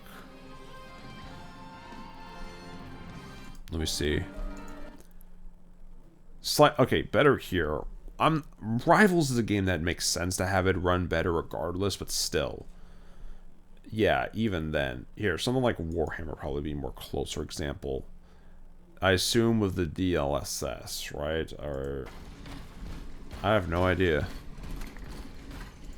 Yeah, it's definitely not something that applies to every game, but like that especially is like not even a 10, not even 10 on Wukong, dog. Come on. Like, for something like a new graphics card, it should make the old games run so much better, but it doesn't really. Like, look at Cyberpunk. 3-frame difference, barely a 3-frame difference. And look, this is it with frame generation and all that, which is cool. Don't get me wrong, it definitely has it. It has benefits, but like the latency would be crazy with this thing. Here, check Spider-Man 2, 6-frame difference. Not that high at all. It would have been like 15 to like 25 if it was on another graphics card in terms of an old school upgrade. God of War, older game, sure, but it's still very much, it's an older game. 5-frame difference for Indiana Jones is insane too. You need an RTX card to run this. I just can't handle that. Okay, so yeah, and everything else past this is like anywhere from 5 to 10 frame difference. It should have been like a solid 20, 15 on more recent, but I don't even think that would have been good enough, man. Look, I'm hopeful that they do end up doing some sort of RTX 5080 super card, and I'm gonna secure that mofo as fast as possible. Cause oh my god, there will be no excuse. I have to do it at that point because literally the only other option, and I hope it's worthwhile because good god. But yeah, that's nearing the end here. Yeah, but yeah, no, I know there's definitely a lot to fear of in terms of the industry going forward, and it is going to affect things negatively whether it's directly or not, but we gotta just hold. All right, yes, entertainment's becoming a harder thing to enjoy, 1000%, no questions asked, and it's gonna be a mess. I can already tell, but I'm holding hope that it will be fixed, that things will indeed be getting better before they get worse, and vice versa. Like, they gotta get worse before they can get better, right? So who knows? Things will probably get tweaked up, get fixed. Things will be nicer in the end. I have hope for that. And I know these times are stressful for a lot of people too. Tariffs-wise, or for PC builders, like people are stressing out about the graphics cards or the game optimization with Unreal Engine, which Unreal Engine is really going to be causing a lot of issues this graphics card generation in terms of just developers making games and not really optimizing them appropriately. And then with tariffs, it's like it's going to make it hard to buy some of these things that we enjoy and love so much. It's going to be a mess, 100%. That's without a shadow of a doubt. I'm actually going to pop this up real quick and just breeze through the list. I think that's a perfect way to just ease off of this. I want to see. Black Myth Wukong. Haven't played it. I've heard good things, but I'm interested in it. Based on the iconic Chinese novel Journey to the West, it brings the tale of Sun Wukong, the Monkey King, to life like never before. The visuals are simply breathtaking. I don't want to get too spoiled, so we're just going to skim through these. Red Dead 2. I've heard good things. Sekiro, Shadows Die Twice, Cyberpunk, I've heard good things. God of War. Yeah, God of War. God of War 2018 was a really good game. I enjoyed that. Elden Ring, I've heard good things. Plague Tale, Innocence. I don't really know about that series. Grand Theft Auto 5, I've heard good things. Arkham City, fully agree with you there. Nier Automata, I tried to play it before, but I wasn't able to get to a certain point because my console just wouldn't let me. Like I'd say, there's an error that came up, and literally the game would crash. So yeah, I might end up going back through it for stream, because I only got to like the second, I think it was like the second big monster fight, I believe, of that game. Like where like when the big mech is destroyed, it reveals an undercity area to like the general area. I tried jumping down that pit, but the game kept crashing when I did, so it just couldn't work. Last of Us right here is a good series. Say what you will about Sony and Naughty Dog keep bringing it back, but like the first Last of Us is great for a lot of reasons. Uncharted 4 too, they didn't milk this one nearly as much, but it's a really good game. I would not mind playing this for you guys at all, actually, because that's really cool. Baldur's Gate 3, I've heard good things. Total War Warhammer 2. The game's campaign mode allows for diplomacy, conquest of I see. I don't know too much about that one. And then Disco Elysium. I think they're all solid choices. I can definitely see why. A lot of recent picks, maybe throw in like a couple of old ones. Not even a Nintendo game. That's kind of weird. But I'm not gonna really get into that. Okay, I think we have room for one more little thing. Captain America's booty water. 'Tis booty. So, streaming was a mistake. Yeah, I think a lot of people are with you on that one, man. I hate to break it to you. Samurai card. Duskblood's trailer. Yeah, that was crazy. I can't wait to re-upload the Switch to direct reaction. That's going to be a bit, but still. Oh my god, that's going to be amazing. But yeah. Cheap PS5 accessories actually worth buying. What are Pikmin's? Why Skylanders died. Let me see. 500 hours in creator mode. How I remember Pokemon Scarlet and Violet. And then be worth looking at later. What the carbs? I've seen this animation floating around so much. You know what? Funny video to end the stream. Let's do it.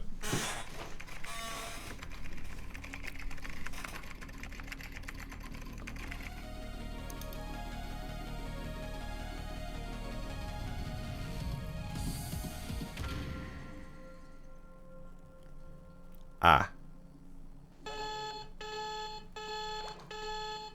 Oh, God. I hate that feeling. Y'all get fucking PTSD from any noise whatsoever. It's that. What? Damn. I've been waiting for you, little man. I see your mother has prepared us some sandwiches. Oh, how I adore sandwiches. Oh, I haven't introduced myself yet. I'm the director of UVA. Is that how much? Does he actually come off as that big of a creep in the original game? I have no idea. What? In any case, like a snack in that uniform. Bro. Okay, nah, you getting put on a watch list for that one, buddy. Oh, my boy. My baby, Foy Coco. You better choose Foy Coco or else. Well, you make your decision. I'll take a stroll around the neighborhood and find me a plug for some goodies. Link up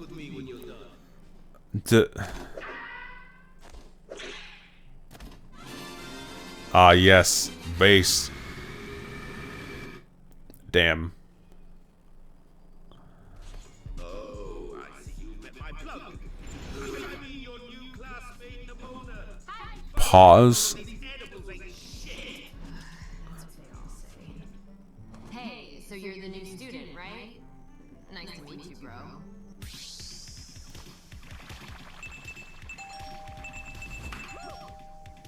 A low 5. Nice. Now that you two have become acquainted, I'll go ahead and wait for you guys in my whip. These edibles better be worth that champion badge. Oh, don't listen to him. He's, old. So anyways. Yeah. Coco, huh? What the f- Cute? Alright. He's just a guy. He's a little guy. Look at me. Am I Po- smelling what you're baking? That's a shit. Nimona, that references Yeah, you wanna have a Pokemon battle with me, don't ya? Oh, don't get too Yeah, no, I'd lose the momentum there too, honestly, if she said that. I'm not even gonna lie. Wait, just a quick battle. Come on! Let's see what Coco can do.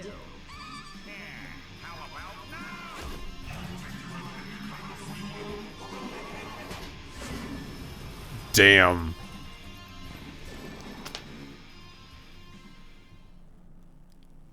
Ah. A huge thanks to these guys supporting the channel. That's it? Okay. Damn, that was incredibly quick. I thought we had another 20 minutes, like another, 3 minutes. Oh. Is this your first time? I'll go a little easy then. Come on, Weed Cat! Weed Cat. Okay, that's kind of cool, I guess. I ain't even gonna sugarcoat it. It was good animation-wise, I ain't gonna lie. Quite silly too, if anything else. Let's see, what do we got for... I can do one more. One last one, and then we'll be done. And how it feels playing Monster Hunter first time, maybe. That's a whole fucking topic. What? Oh my, this looks delicious. What in the goddamn hell is that? I'm not doing that. Hell no. We'll save that for later. I'm gonna check and see if we have another one. People are going crazy over this freaking short because of the literal representation of the fan base that is that chubby chick. Not even gonna lie, that's kind of crazy. Let's see. Something silly, something clever, a little dumb, but ultimately very cheeky. Let's see. I know this fucking video. Just show a minute.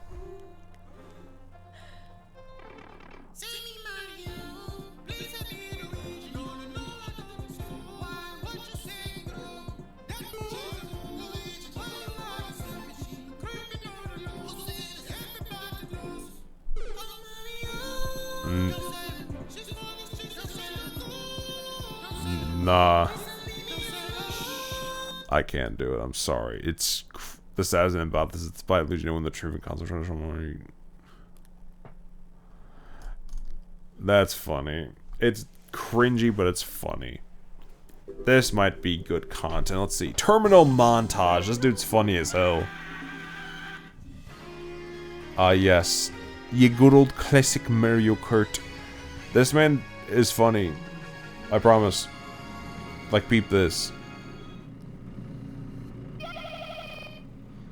Speedrunning sounds. Hey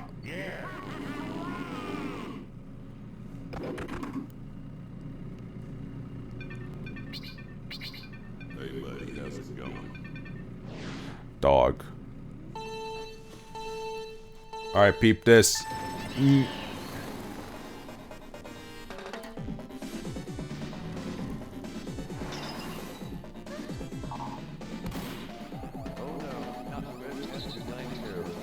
The what? Is that what the Testodyne... That... Yeah. Funny thing about his speedrunning stuff, like when he does an episode about the whole speedrunning thing, sometimes he incorporates actual gimmicks into the animation, and that makes it even funnier. Oh man. Sorry, I had to look for a second. Me tired and a bit bird, but yes, no. Frickin' also Mario Kart. The Moo Moo Meadows. Y'all remember the time Nintendo made a cow a playable racer in Mario Kart? And Bowser died? That's funny.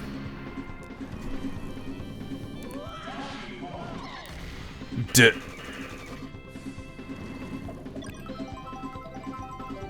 that. Now get the banana. Banana. Okay, now that worked. Bro, that's crazy. Bro just wants the banana. Give him the banana. What? Okay. They're just going everywhere. Like, literally just going everywhere. Crazy. DK get hit by truck.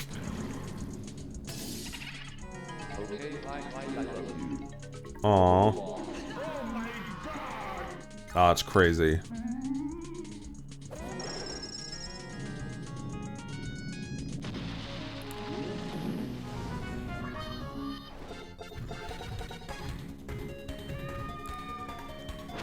Oh, yeah, no, that's cool.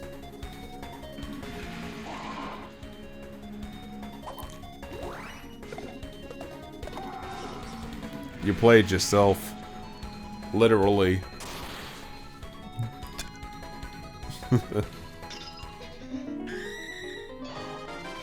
Literally? Like, actually? Damn, nothing crazy happened. Daisy was just, like, left to contemplate her own actions.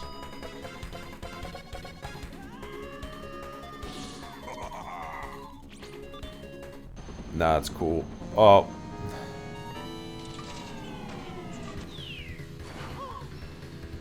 A Bowser airship level should have been in the game. I know they had the whole Vine level to do that, but dog, a standalone Bowser's airship level would have been kind of crazy. Just imagine the whole race as you jumping from different airships and stuff. I'm telling y'all, that could have been amazing. They could do it still. In World, who knows? They could do a number of things with World. I'm interested in seeing what they do, but hey. I don't know if it'll be as funny as this.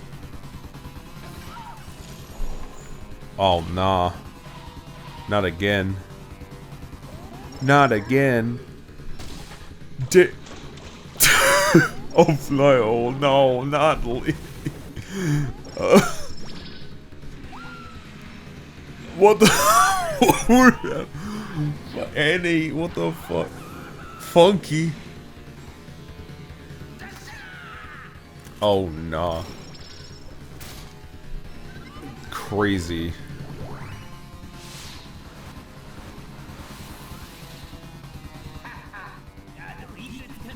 What the hell? Oh, nah, that's funny. A boost sound. It's coming closer. Yeah, my boy.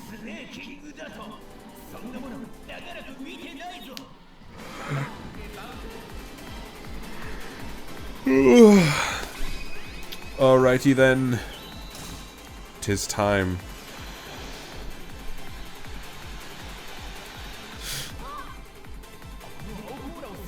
They're all anime now, that's funny.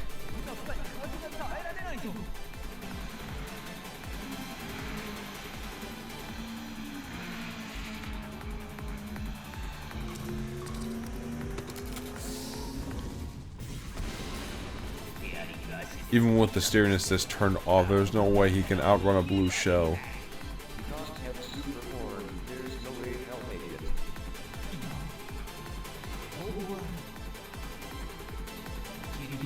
The timing is extremely tight.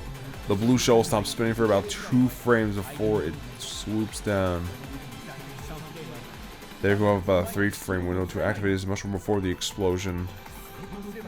If successful, he will dodge and completely win the race. And he lost it.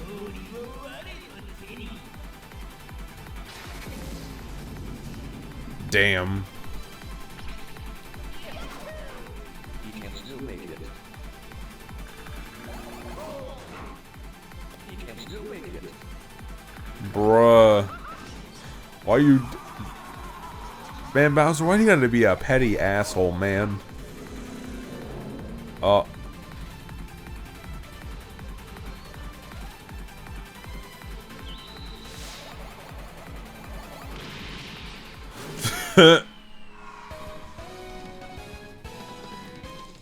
yes. Le Shy Guy. He stayed in back and waited for the final lap to make his push, that rascal. Crazy. Ah, okay. Well then. 'Twas quite the exciting little stream then. Yes, very nice indeed. I don't know if this music's copyrighted, so I'm gonna just talk over it as if nothing is happening, because totally not this. I don't think this is... I think this is original, right? Okay, now they're all remixes. I should be in the clear. What is this? Wait, there's more. Hold on. There's a little thing at the end. Oh yes, the new game. Yo Steiner. Oh, dude. If fucking Geno's in the next Mario Kart game. No, let's talk about Geno. We talk about Geno, please. I've been dying to talk to you about Geno all day. So we're gonna get Geno. And Geno. And Geno. Also Mallow. Yeah, Mario RPG characters should come in. They just remade the game. They can put them in a new Mario Kart easily. What the fuck are... What? So literally, now it's just Smash Bros. Okay, sure.